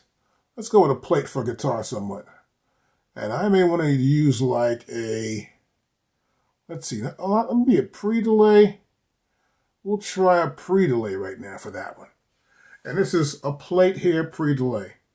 So I want to come to here, back to my original, the guitar right there. And I'm going right here to my I/O, input and output, and I have a second auxiliary send. I can come to here. I may want to go into this pre-delay. And now I'll play it from the top. I'll press play start.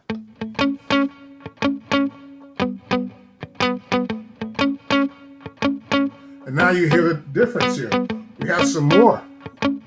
Let's bring this down a little bit.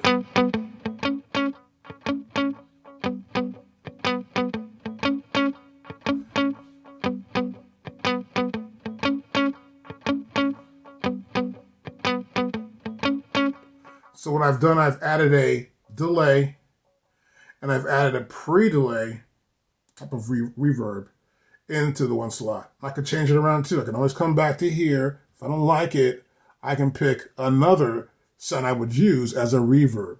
In this case, it was a plate delay.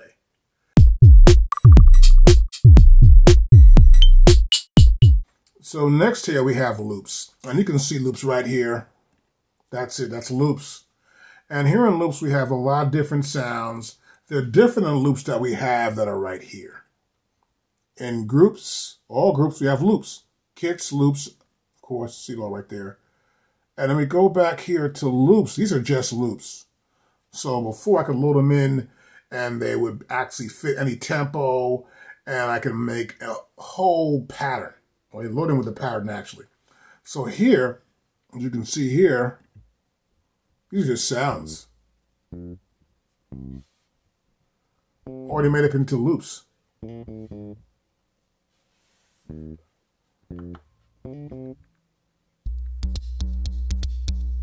turning my data wheel here. These are different kinds of loops too. Those are percussion.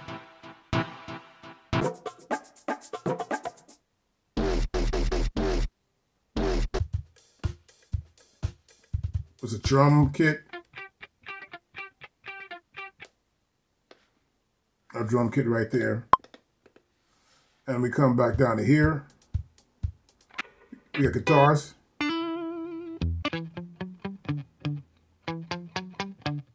Now some of the guitar loops are actually here in loops as well.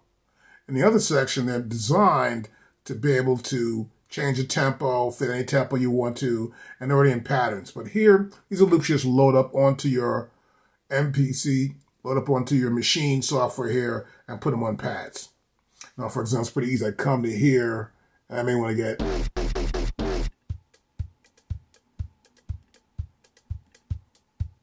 or get a drum pattern. I load that drum pattern here. Now I'll press, this is 2 bars, I'll press play start.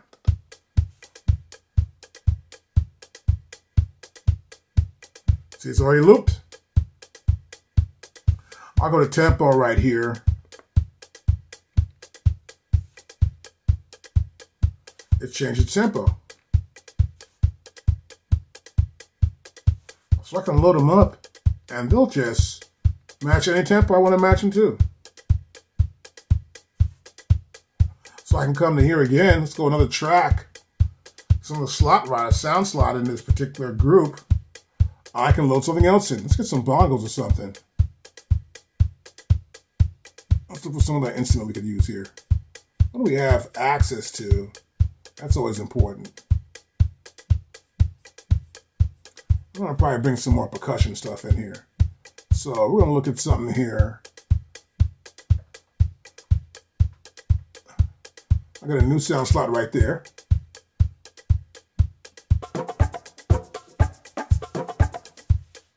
Let's try that one.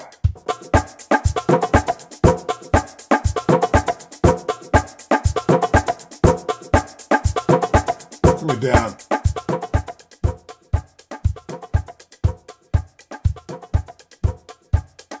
Bring that drum up. So I'm loading in loops. And they're just matching along with what I want to match them to. It's kind of cool.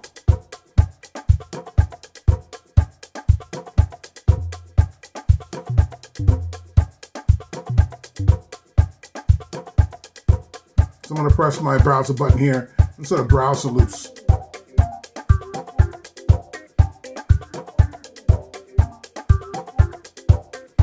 I'll get a brand new sound slot.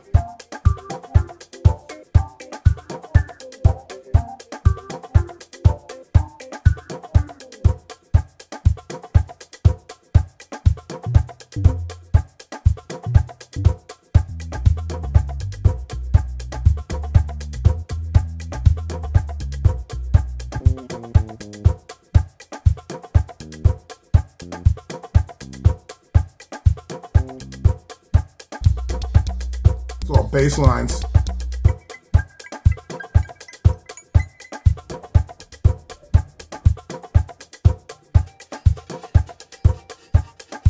chords,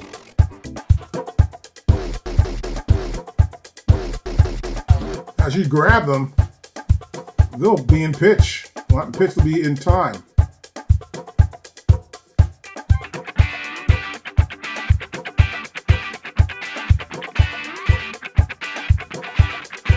Let's try this one.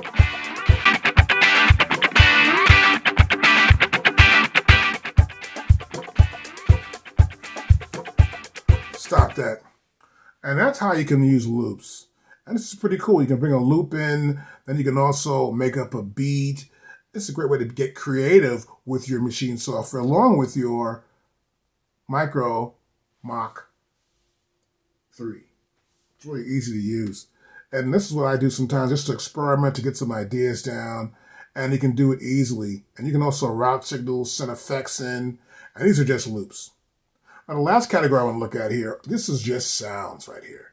So we have one-shot sounds. These are all of them right here. Okay, and I come to here, it's probably going to be all machine, and it is. These are machines, all machine sounds. And they're just sounds, pretty much. You can pick what you want to pick. You can pick chords, crackle, drill, everything's here. I can scroll up and down, of course, in my knob right here. I can go to keyboards.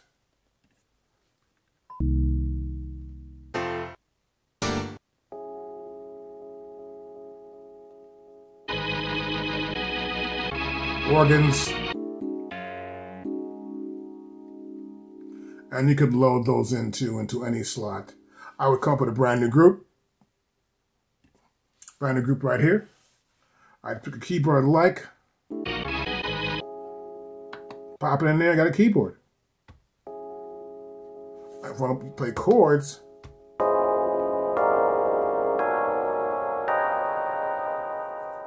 and they're right there. So this is a great way to load in all sounds, or load in all one-shots. Load anyone you want to load in. I prefer to get a one slot and load a key group in, because some actually are sounds, but if not, you may want to load a bunch of different basses and experiment. See which bass works the most or the best. Or I combine them too. I would say, okay, use the same MIDI pattern for 2 different or 3 different basses, and sort of blend your basses in to get a good sound. This is our library. This is how we use our library. You can save your sounds. Once you do, you can save them right here. Once you start saving them, you create your own library. Pull your own sounds up, and it's easy to do.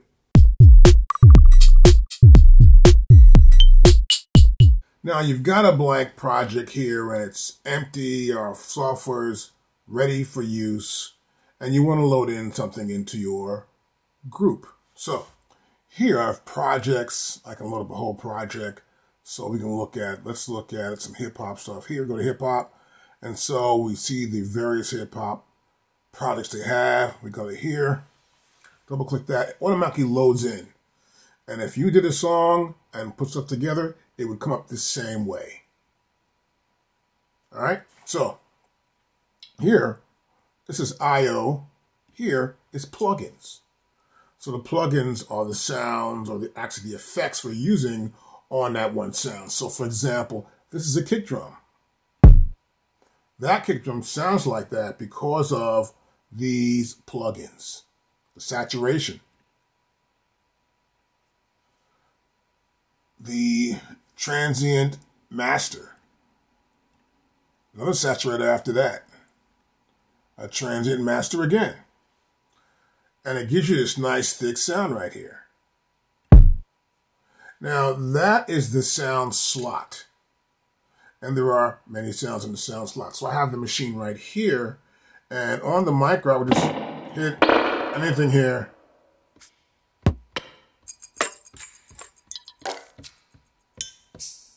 I would hit all those sounds, and then you'd hear them in the track. So if I come over to here, I'd pull it down here. But rather than do that, I'll just come to here on my Maschine Mikro MK3, hit volume, and turn it down, which is much more accurate than me dragging it with my cursor. But you can do that too if you want to as well. I can also change the tempo here, right?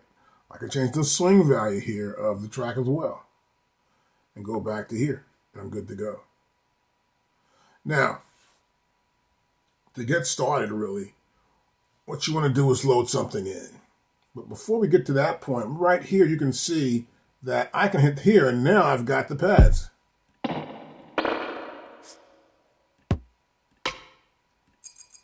So I can trigger the pads right here in the software by going here to pad mode.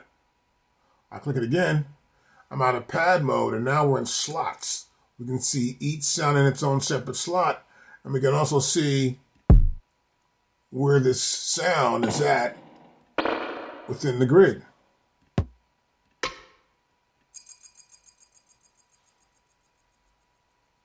Now let's say, for example, we wanted to just hear this. I can just sort of like right-click here in the first slot, which is my arrangement of the groups there. And now if I press play, and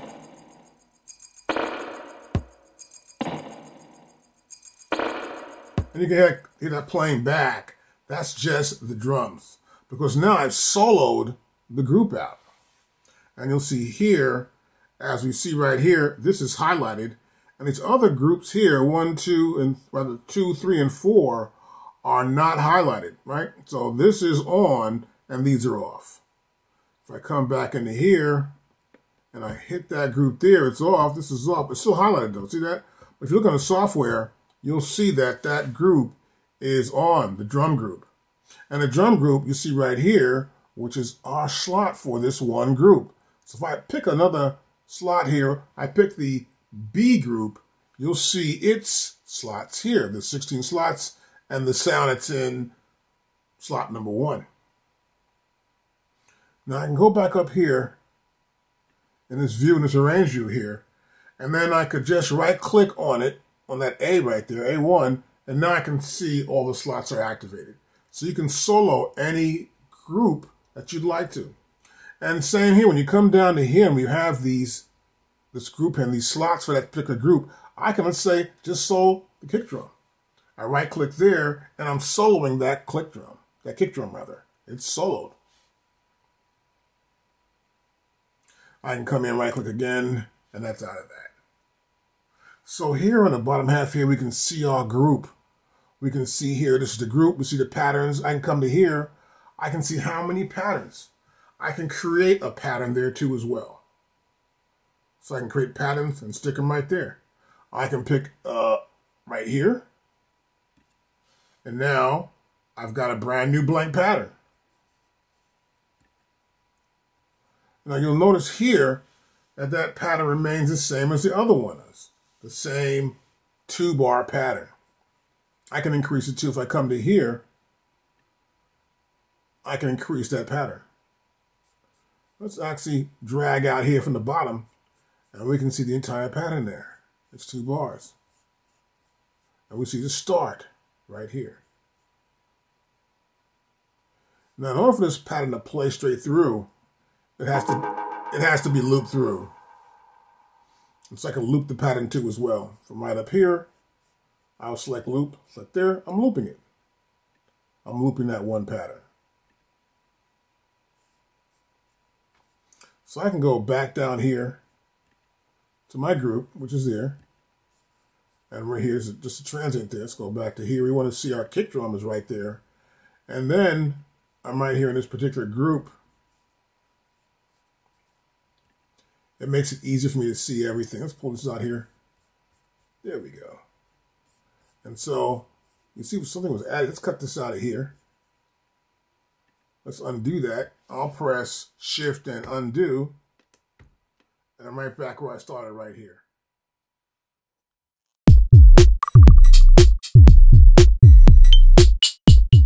Now I have a new session here, and I loaded in a project.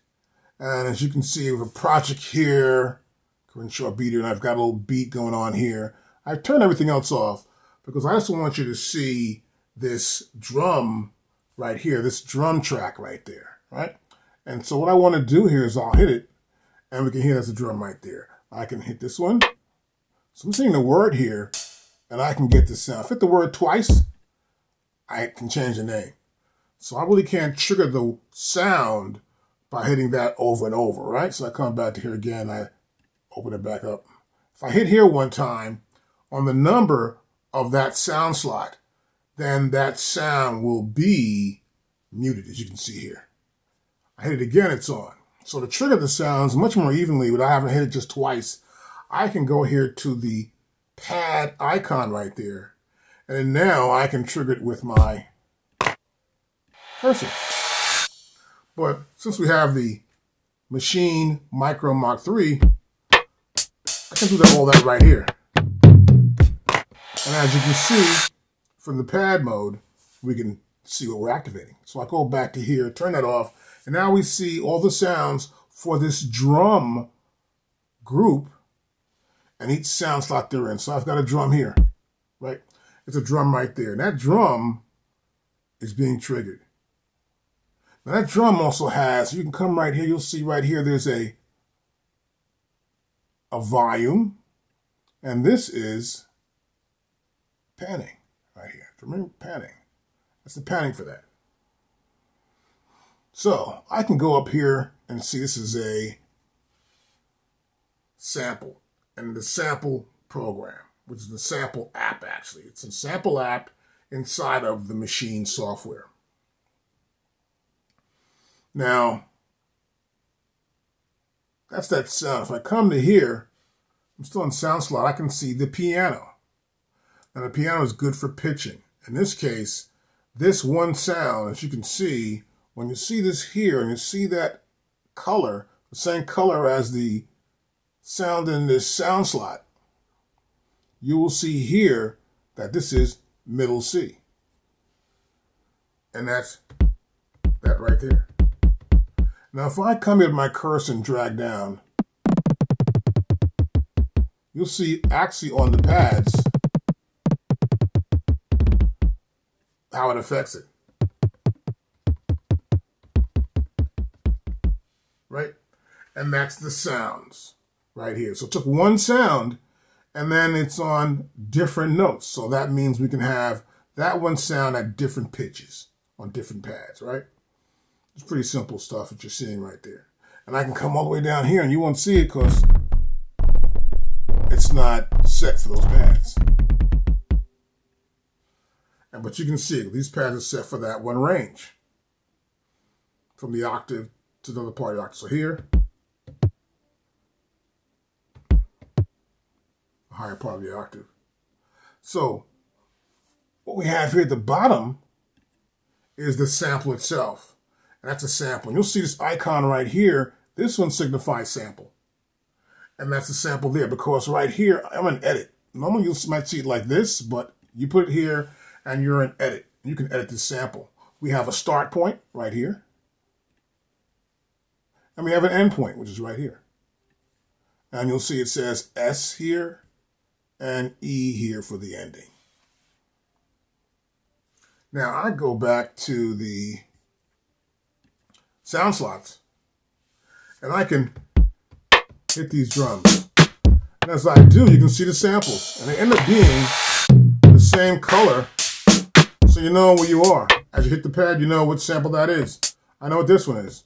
I know what that one is. Those are the hi-hats. This is the drum. It's a snare drum. And so also, it's good to always color your drums to match up as well.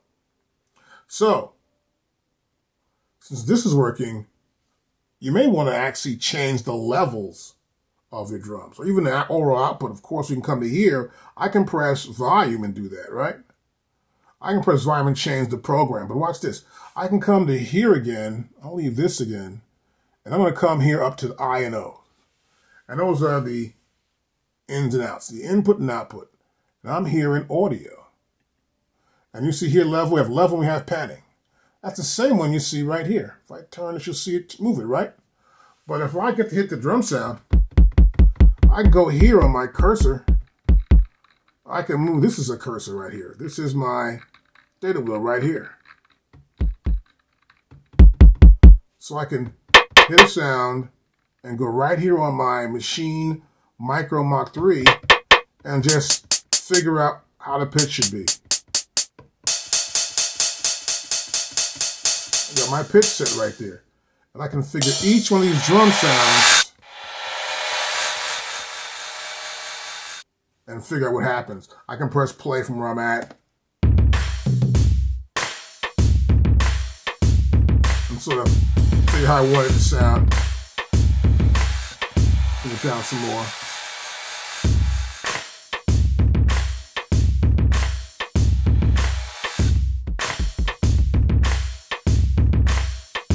Stop it.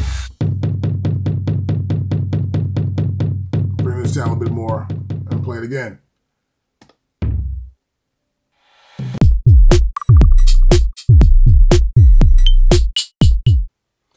Now, once I pick a sound, it's a kick drum, that's a snare drum right there. We're here in Maschine, and you'll notice as I hit them, they're triggered, but also you see that there are samplers. It's a sampler, there are samplers. So there's a sampler right here, that's our sampler app. Now there are some parameters to our sampler app that we can use. And you'll see here in the software we have the voice setting engine, the pitch envelope, the effect filter, modulation, LFO, and then the velocity mod wheel. So let's look at this. Those are a lot of features to have. Now you can access those features also here on your Maschine Mikro MK3. So I come to here, that's the bass drum, I hit that drum, I may want to change the polyphony. So I'm going to push in here, and as I do, you will notice that right here, this light came on for that one arrow pointing to the right. And so you'll see in the software too that we can now change, see right here, oops. You'll see now we can change this, which is polyphony. Now as I change it, you'll see in the display window right here that we're changing the polyphony setting. So here I go up to 864, 8. It's a kick drum. I need to have one. It's like mono. It's not going to be stereo or not going to be polyphony where I play a chord out of that. No, it's just one. So I just need to have the setting of voice setting of 1. Now from here, I can press this. I can change pitch bend. And you can see on the software that comes up right here, the pitch bend. I'll do it again. And now we'll see we can change the engine. This is the engine right here. I can go from here and hit it.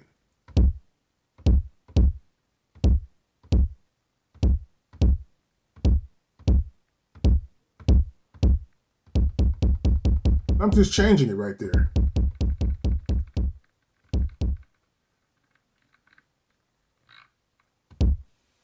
And that's standard right there.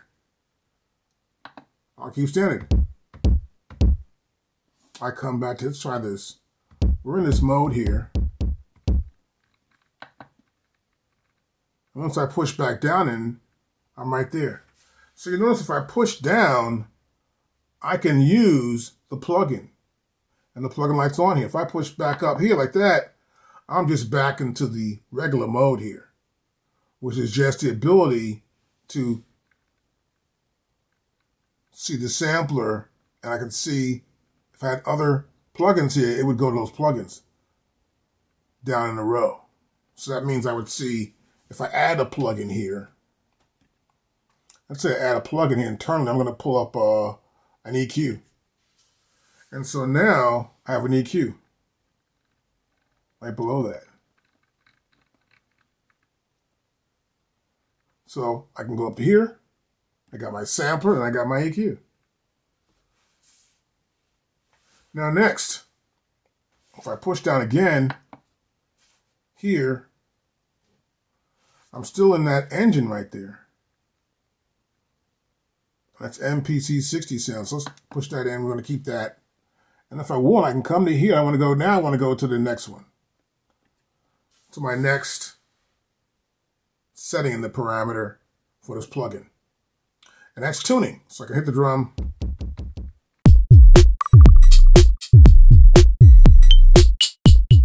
Okay, so I want to go over some other ideas here about using our controller.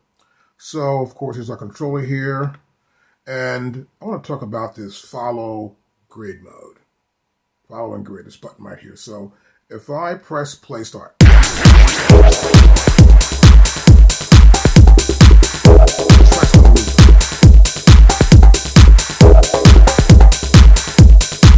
And you notice something, that the playback head doesn't go from here to here, right? And that's what follow is. That when I go to top here, you see it goes to here, this is bar number 3, and you don't see it anymore. And that's the playback head. The song keeps moving on, this section keeps moving along, but you don't see the playback head. So we want to do a follow. We want to watch as that line passes across the pattern and across the arrange view on top here. We want to know where we are. So you come here, you press follow, and now I'll press play start again. You see they're moving along here, these white lines, and they're moving in the next page. This is bar 6 here, and bar 8, and 8 the end of it. That's the top. Not the top. That's follow. So we get to follow along with that white bar there, which is the playback head, and we can see where we are within the pattern or within the arrange view. That's important. Sometimes I want to look at a part and say, this part here could be wrong or something, right? You know, and I'm just going to get to that part and I can just fix it by watching the playback head. Now that's follow. Now, along with follow here, below follow is a word they call grid. If I press shift and I hit this button here, we'll see the grid. There's a grid beneath here. See, so these are events right here for the various sounds in these sound slots here. And in the background are lines, a line going straight down, one going across. The one across signifies that this is this channel for that slot, right? And then I can change that. So once I select grid, you'll notice here in your display on your Maschine Mikro MK3 controller, you can change that. So I get here, I'm at 1 bar. You'll see here it's at 1 bar. Right? You'll see right here at the bottom, it's at 1 bar. So right here, my display says 1 bar here too as well. I come to here, that's a half a bar. As I change it, you'll notice the grid is changing. This grid right here is changing right here. And so now I'm at 64th notes. Whoa. So this goes all the way up to 64th note triplets. And I can go down here again and I can have it off. Now the reason why I put it off, sometimes I want to get a human feel sort of like, or just tap the parts in, see if I like them. If not, you never know. That's when it's off. But generally, I want to keep it right here. Let's say 16th just to start out. As you can see here, it's set for a 60th note grid. And that's how this follow button here works. I hit it again, I hit it twice, and now it's off. And I can play from the top again. Cool. Sometimes I might want to solo something, right? Or even mute something. So we got a mute and we got a solo here. So I'll play the track back. And this first set of pads belong to one group. Now you'll see here on your computer screen that this belongs to a group called the beat. That's just the beat right there. So I can come here to beat. I can say, well, look, that's that group. I can press this group here, and this is the beat. See, it's highlighted right there. Let's say I went to beat and I select solo, and I went this to the beat, and now you'll notice in the software, the beat is soloed. But the sounds for it are just that one group is soloed, the rest of them are muted. And now I can come to here, I can see the drums now. So I can come to here, go to mute. I can get rid of drums. Just hear back what part I want to fix or something.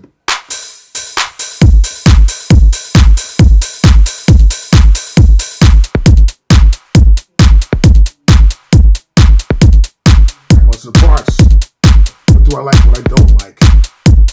Nothing's there, nothing there at all. So you can see that also when you see the view here in pads. In the pad view here,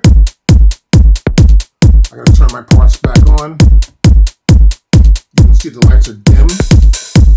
When they're dim, you know they're off. Now everybody's playing except for nothing's actually there. Everything else is playing. Now that's how I can solo the group and then mute the pads in the group that I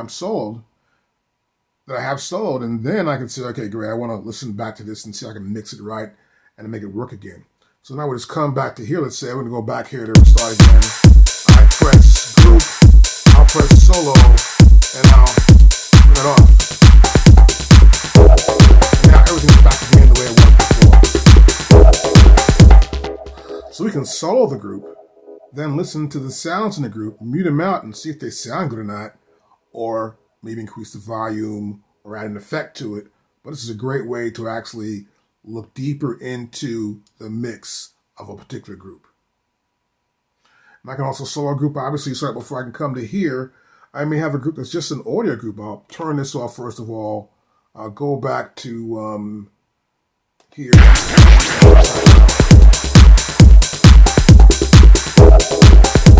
Pads are blinking. It's got blinking actually when the sound is on there. Let's try to come in a group. I want to hear this is right here. Right? I can see that right now. I want the group, I hit the pad, that's the group, and the group comes up right here. If I go in here and press the solo, now I can just hear this group. I like that group, not bad.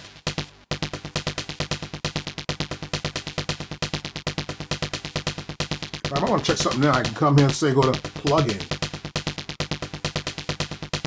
So now I'm in plugin right here. And you'll see that what happened, the plugin came up right here. I may want to come to here.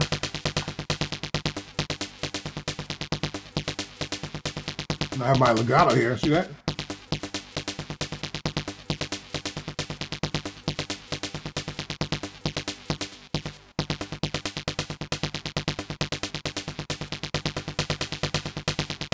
Changing the polyphony here.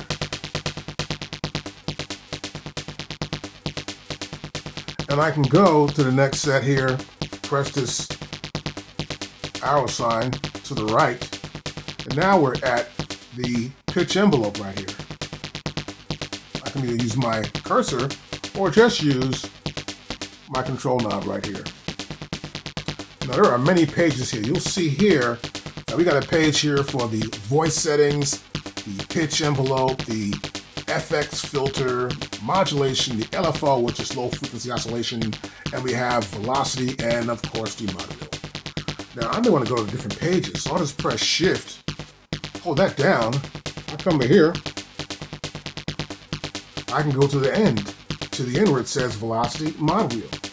Then once I get there, I can change anything I want to change in this particular setup. This I can go right back to here. As I move, you'll notice that this little part right here moves along with me. And it's almost squaring out each knob, showing me that this is the part we're at right now. I can also come back to here, of course. I'm in sampler. And now I'm in beat. So I can use this arrow here to go back and forth between the sampler and the next effect, which is beat right here. Then, I'm in beat, I'll push it down. Now I can change parameters in beat. So I'm in a mix right here right now, right? So you can see that we're in mix. I'll turn mix up. I'll go back.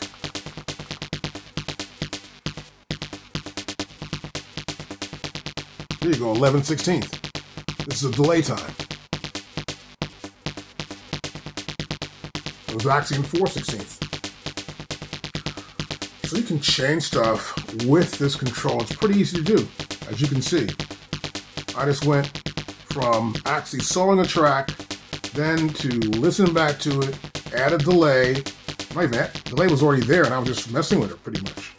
But it's pretty easy to do. Now I go back to here. I'll go back to my group. I'll go to solo. I'll remove solo. There you go.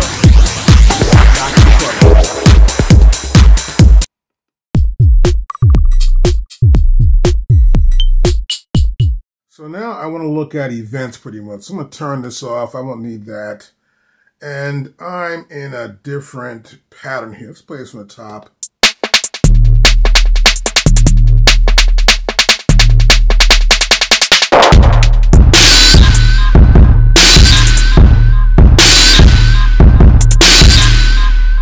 Stop that.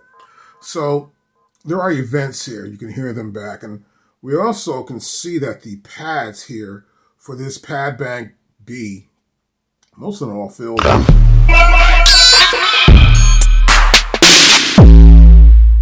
And they're all there. But we're only going to hear a few at a time here, right? So I want to find out how many events are here. So I will just press event here. And then here in event, I can see that. For example, on the computer here, you'll see we have this selected pattern here, which is verse B verse right there. And these are the selected sounds. So I hit this sound here, you'll see that's a kick warrior right there. I hit this one here, this is a closed hi-hat. Now we don't hear these actual sounds, but we're selecting the events for the particular sound slot. Now, the sound slot will have the sound, and the events are the times when that sound is struck, right? And so here, as you can see, this shows us that.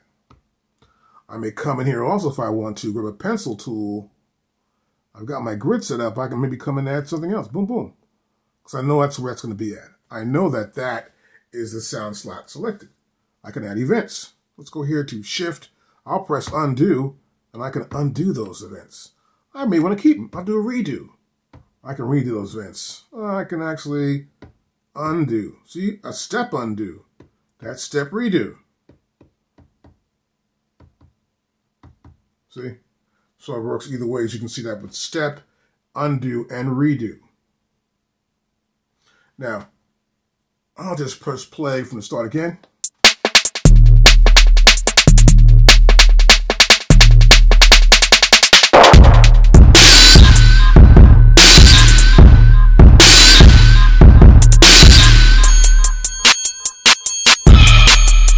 So we hear the patterns changing right there. So I can see the length of them too as well. I may want to come here. What I'm doing here actually is I'm changing the loop value. So I'm going to here. I want to come to right about there. And I may want to bring this down to, let's say right about here. And I'll play it back. I'll stop it. I want to follow, so let's go to follow. I'll press restart.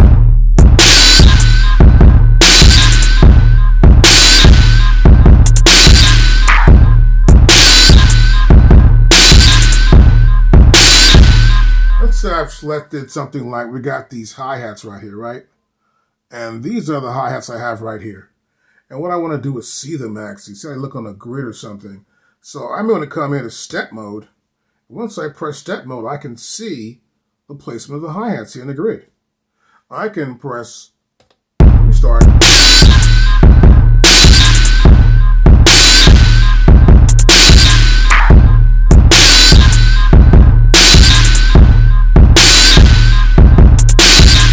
And these are the hi-hats. The colors match also as well. So I can actually go in here too and add hi-hats like here to here to here. And you'll see them appear right there on our computer, right there in the software. So I can go to step mode too as well as to add events to this particular sound slot. And that's how we can use events with our Maschine Mikro MK3 controller.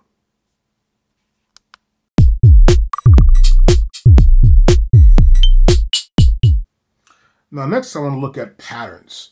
So you may spend some time making up patterns, right? And when you do, every time you do make a pattern up, you will see it right here. And there are the patterns. Now, for example, you'll see here for verse B, we've got like 9 patterns right here. And the current pattern that's playing is pattern number 2. So I'm going to come to here actually, and I'm going to play back this one pattern. Here's play start.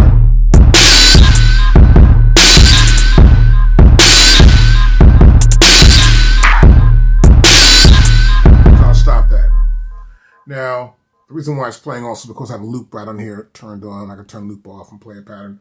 So that's pattern number 2. And I want to see all the patterns on my controller. It's pretty simple. I'll press patterns here because I'm actually in that group already. And I can see the one that's highlighted here is pattern number 2. Now I can come in here and press 1, and I can press play start. Oh, play. It's not playing. I need to have that pattern on. So I'm going to go back to here. I got to have my loop on. Go back to here again. So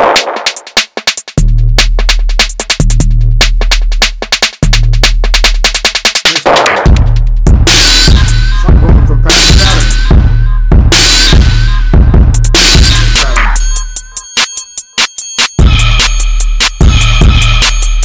Another pattern.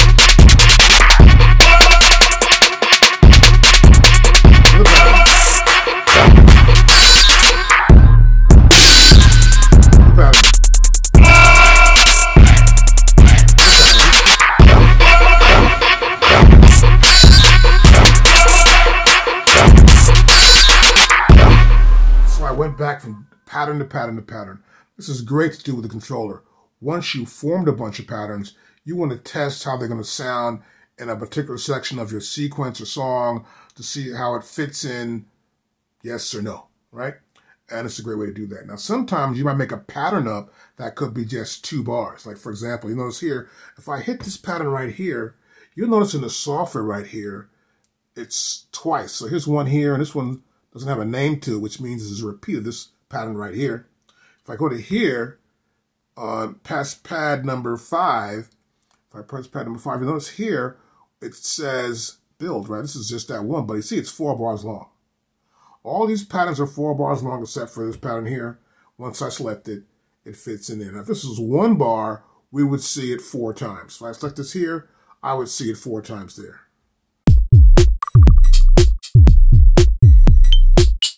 Now what I want to talk about is scenes.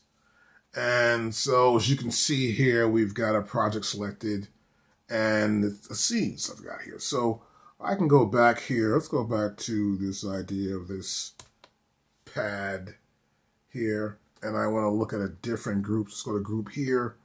And I want to look at the B group. There's the B group right there. And there's also the djembe I see we have here. Let's look at the B group right here. And so we have some drum sounds here, obviously some drum sounds for this group. Now, a lot of times when you're making patterns, you want to make sure patterns fit a particular scene inside your ideas. So in the software now, currently you can see we're actually in song. And you can tell we're in song because this is lit right here. And I come here to where it says View, and Song is selected, which is Command 2 here on my Mac. So we know it there, and browser's open. I can also close the browser like that, and I'm back here in this view. So we've got this view, and I want to see the scenes. So I'll come to here, and I'll select Scene. And now you can see here on the pads, we have various scenes we could see, actually 6. So if I hit this here now, you'll notice now we're no longer in song view. No longer in song view. Right now we're in idea view. I'll come to here to view, and you'll see we went to ideas. And so here in ideas view, we have our scenes. Now a scene will have different patterns. So I have approximately 1, 2, 3, 4, 5 different groups I'm using for this track. Or that's actually a song or a track from a Machine's library. And so as you can see, I've got 5 different scenes, 5 different groups, and there's a pattern selected from the various groups. So we have 3 different patterns, and they're pattern 1 from group A, pattern 1 from group C, and pattern 1 from group B.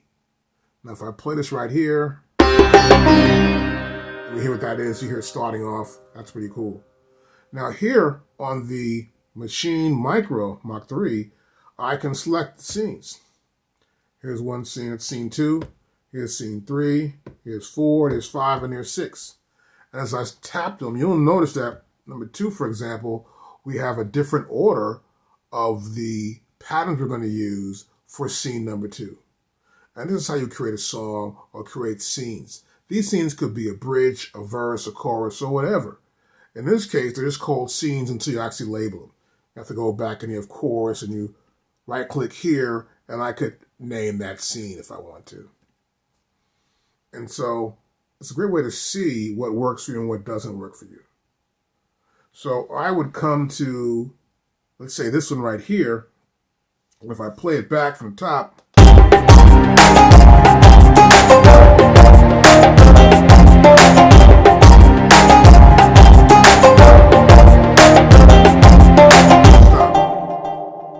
I'm playing it back, and I want to get an idea of what this is here that's going on.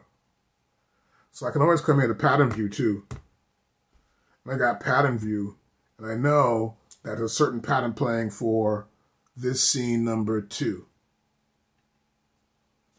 In this 2 scene, I know that pattern number 3 is being played. I'll play this back from the top. Stop that. I can come to here, see pattern number 1.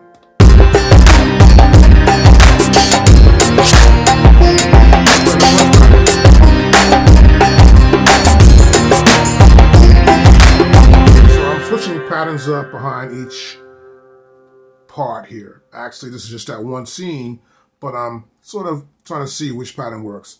This is a great way for you to actually make a scene and to make it work and switch up between patterns. Now I can go back to, let's say, scene number 3. I'm going to go back here to scenes.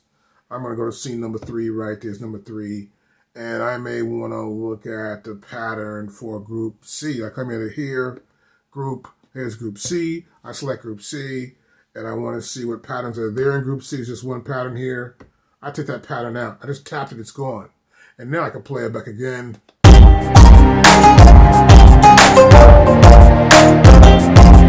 Stop. So I don't know which one I took out, right? So I can go back, let's say the group number D. Right there. And we got, I'll take that one out. And now I'll play it back.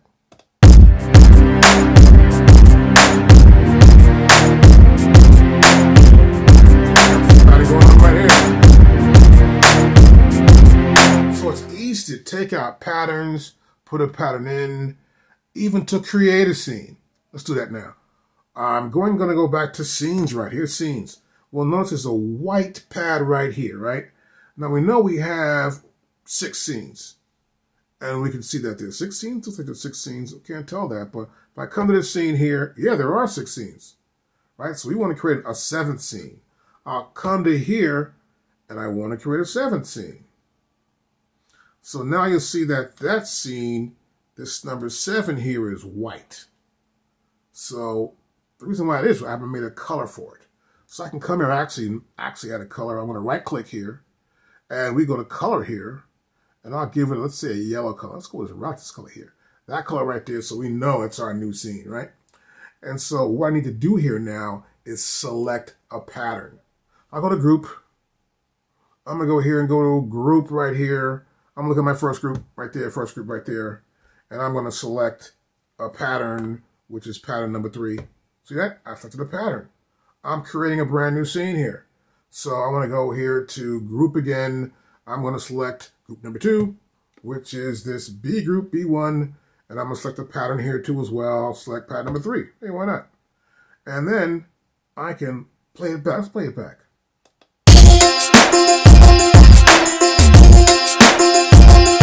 Cool.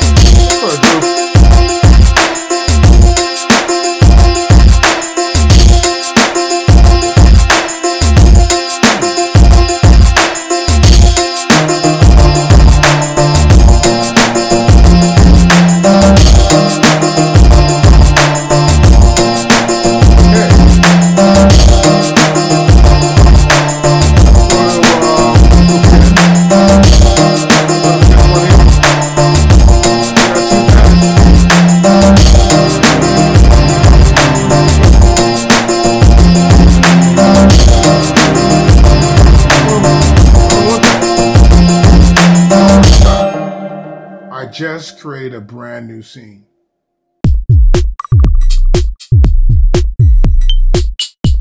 So sometimes you want to check a sample out and you're trying to figure it out, and the controller works pretty simply with it. There's not much you can actually do with the controller and a sample. But in this case, I've got a sound as a sample here. So I've got to hold it down, otherwise I just hear the first part of it. And so this is pad number 10, and except for 10, with a sample, I'll press sampler, or sampling it right there. Now, the first section you get there probably is going to be where it's like this, record. So if I go to any sound, it's going to be just record right there.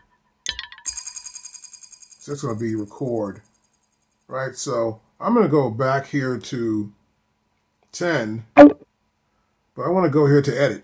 And I'll hit those little arrows right there, one of them to the right, and now I'm in edit mode. We can see the sample. Now you also see here by the button that it says play range. And it'll say start. So here's start in the beginning, and you'll see here in the software, I can change the start of this sample from anywhere I want to change it to. I can hit the pad.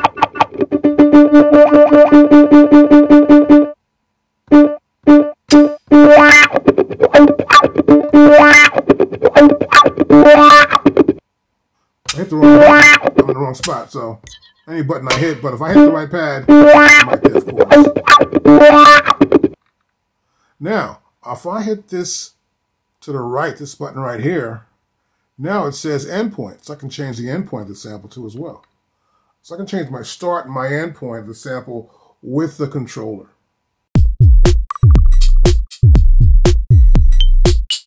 So a lot of times I'd like to actually change the sound's output or the group or switch up something to the master. And so these are outputs of audio. So for example, here, we got a piston, right? This has a grainy verb on it right here. Let's say, for example, I want to send it someplace else. So what I'll do is try to get it to a different output. So you would normally, I should be able to at least press shift, and I'm pressing plugin, and now it's in macro. So what actually it does, it goes here to the IO setup right here. The input output, which is IO. So this is the sound, this is the group, and this is the master. And so to get there, I have to actually select probably output here. And then you'll notice here, it says audio destination, then it says group. Now you'll see group is right here. You see it's highlighted by these yellow brackets around this parameter here. And I'll just turn my data wheel, and now it says master, none. So I can send outputs anywhere. So this sound is going to the group output. That group output is the output for this sound. And that group is this drum group. It says drums right there.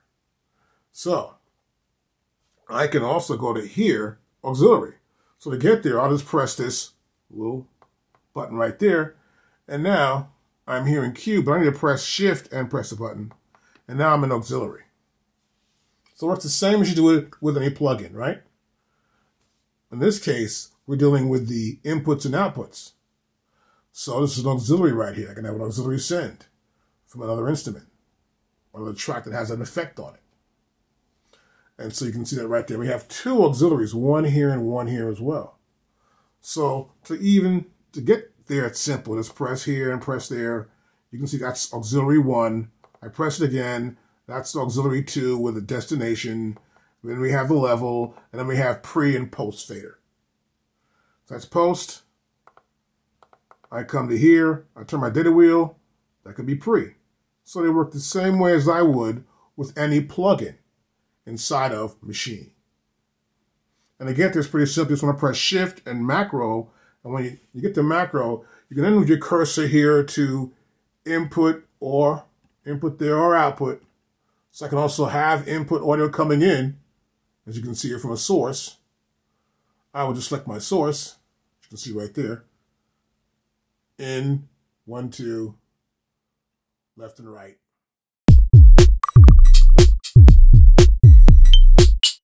I just loaded in some keyboards. So I went to instruments here. I loaded this piano in here, electric piano, and I went to this piano right here, which is one sound. I can hear it back, of course, because I'm right here auditioning sounds. I can turn it up louder. Now, when you audition sounds, be aware of it. You won't hear it here through this output here. Okay, so I've got the sound here. On the pad, it's just one sound. I go to keyboards here.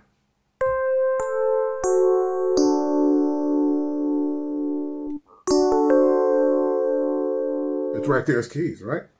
And so they're all over the pads here, obviously. Depending on how hard I strike them. I come like this.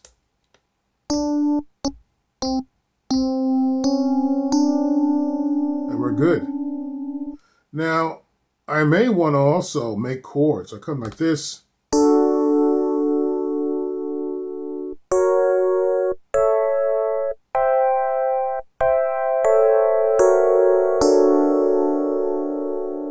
And I've got a chord there, a bunch of chords going on.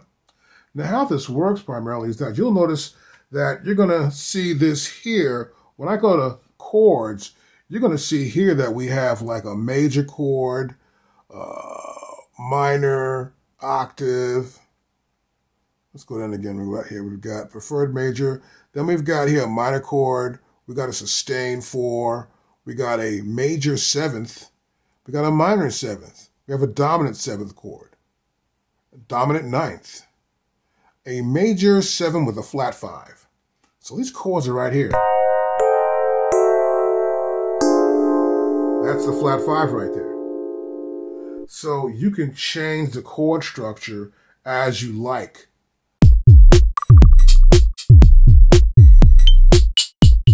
So when I'm in keyboards here, I'm playing single notes.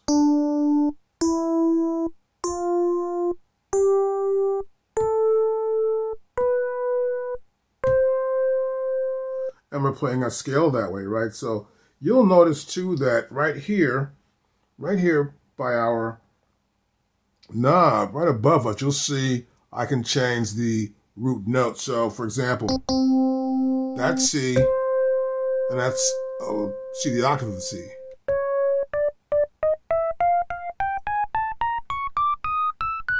Going higher and higher, right? So I can change that by just coming here. By just changing that right here. And this is the root that can be changed. And I can also come to here, and you'll see it says scale bank. The scale bank is right there. That's the same thing.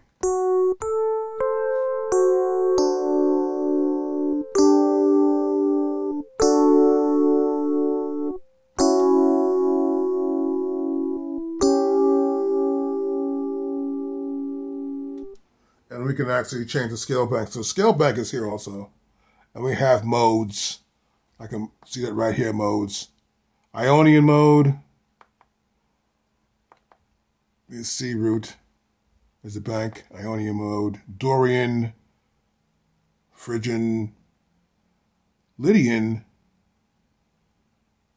Melodian. Aeolian. Locrian. And they're all here. This is amazing.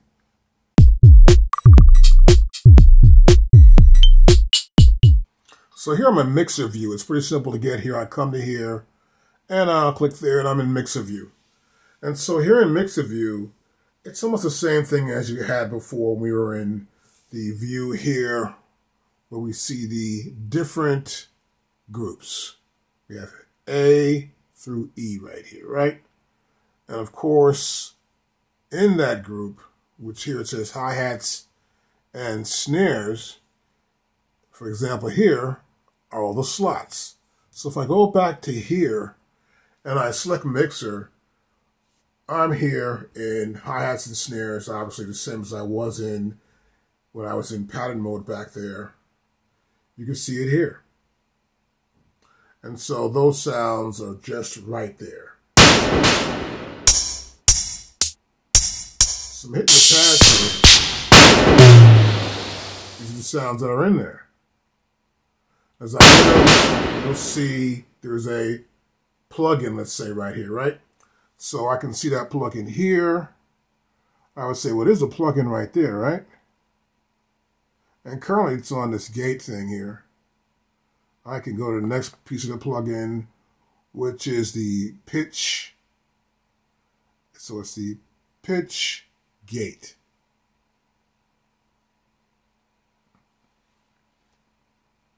I go to the next section here, reverse. So it's all there. The same plugins are right there. And you can see right here, I can come to right here where it says beat. So if I go back to here, it says plugin, and I'm here, it says sampler. When I go to here, you can see I'm moving over in the page, back and forth from here to there. I can push it in here. I got reverse, everything right there. The start, reverse, the type. I normally would see. So then again, I'll turn on data wheel. And I'm back here. Now here, I'm going to the beat delay. And so I can go to here to beat delay. Once I am in beat delay, I can push it in. I can change the time. As you see, I'm changing it right here. Oops, let's get out of that. I'm changing time right here. I'll push it again. Now I'm changing the offset. I'll push it again here. And now I'm changing the unit. Okay, the only major problem we're having here more than anything else, and then there's a feedback right now, is that we don't see it selected. Where we have it over here, if we go back to our view here, we see this is selected as feedback. So I can see where this is at.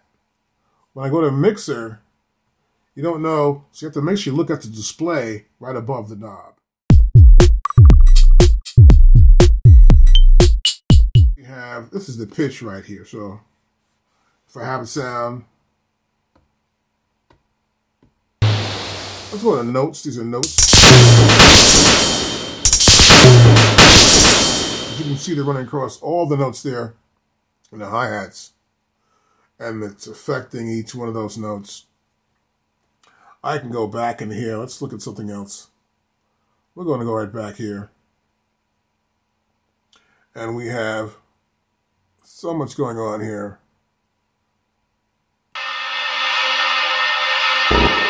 There's more sound right there. If I select that sound right here, these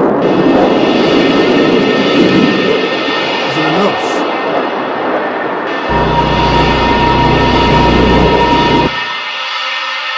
Once I pull out, it stops, but this sound actually continues. Here, I have a mod. So I hit a note.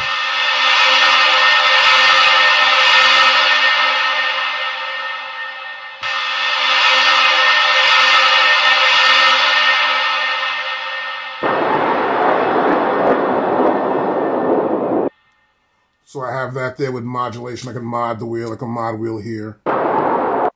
This is pitch.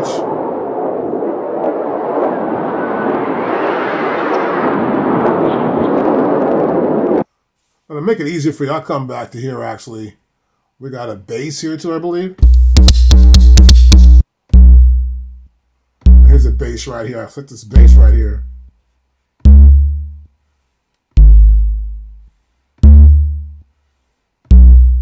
So I'm changing the pitch.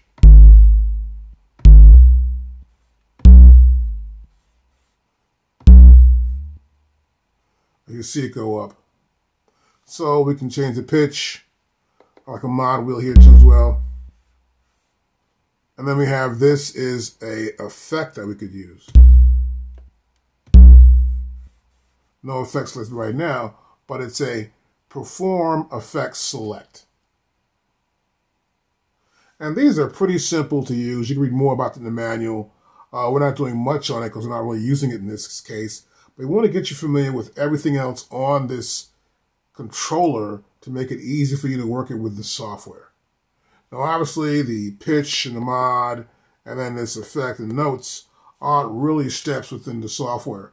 but they will help you to have some more fun with your Maschine controller. And it's the Maschine Mikro MK3. Have more fun with it. But basically, we're covering everything on here with the pads, how to get around, how to deal with the pads. But it's all fairly simple. If I come and have something on my track, let's say if we go to a track right here, and kick drum right there, and this is selected, I come back and I want to select that. It's selected right there. I come back and say select the events. I come back here, go to select, and I want to look at the pad mode. And I want to look at the drum right here. And I can say select the events there. Then I'll check it out and see what I've got going on with the events. If I select that drum there, I have the events. I can come to here and go to Shift, Clear. I can clear that out. I come back to here and press Shift, Undo. That's clear, auto clear. Let's say I want to copy it. Come here, I can copy that. And I come down to, let's say, this track right here. I want to go press this here and paste it in. I just paste that in. So we can copy and paste anywhere within the sequence. I want to nudge a value. I can come to here and nudge a value over to here. So I can come to here, I press nudge. And I'm nudging these values up here based on my quantized value. See that? So I'm just nudging them along here.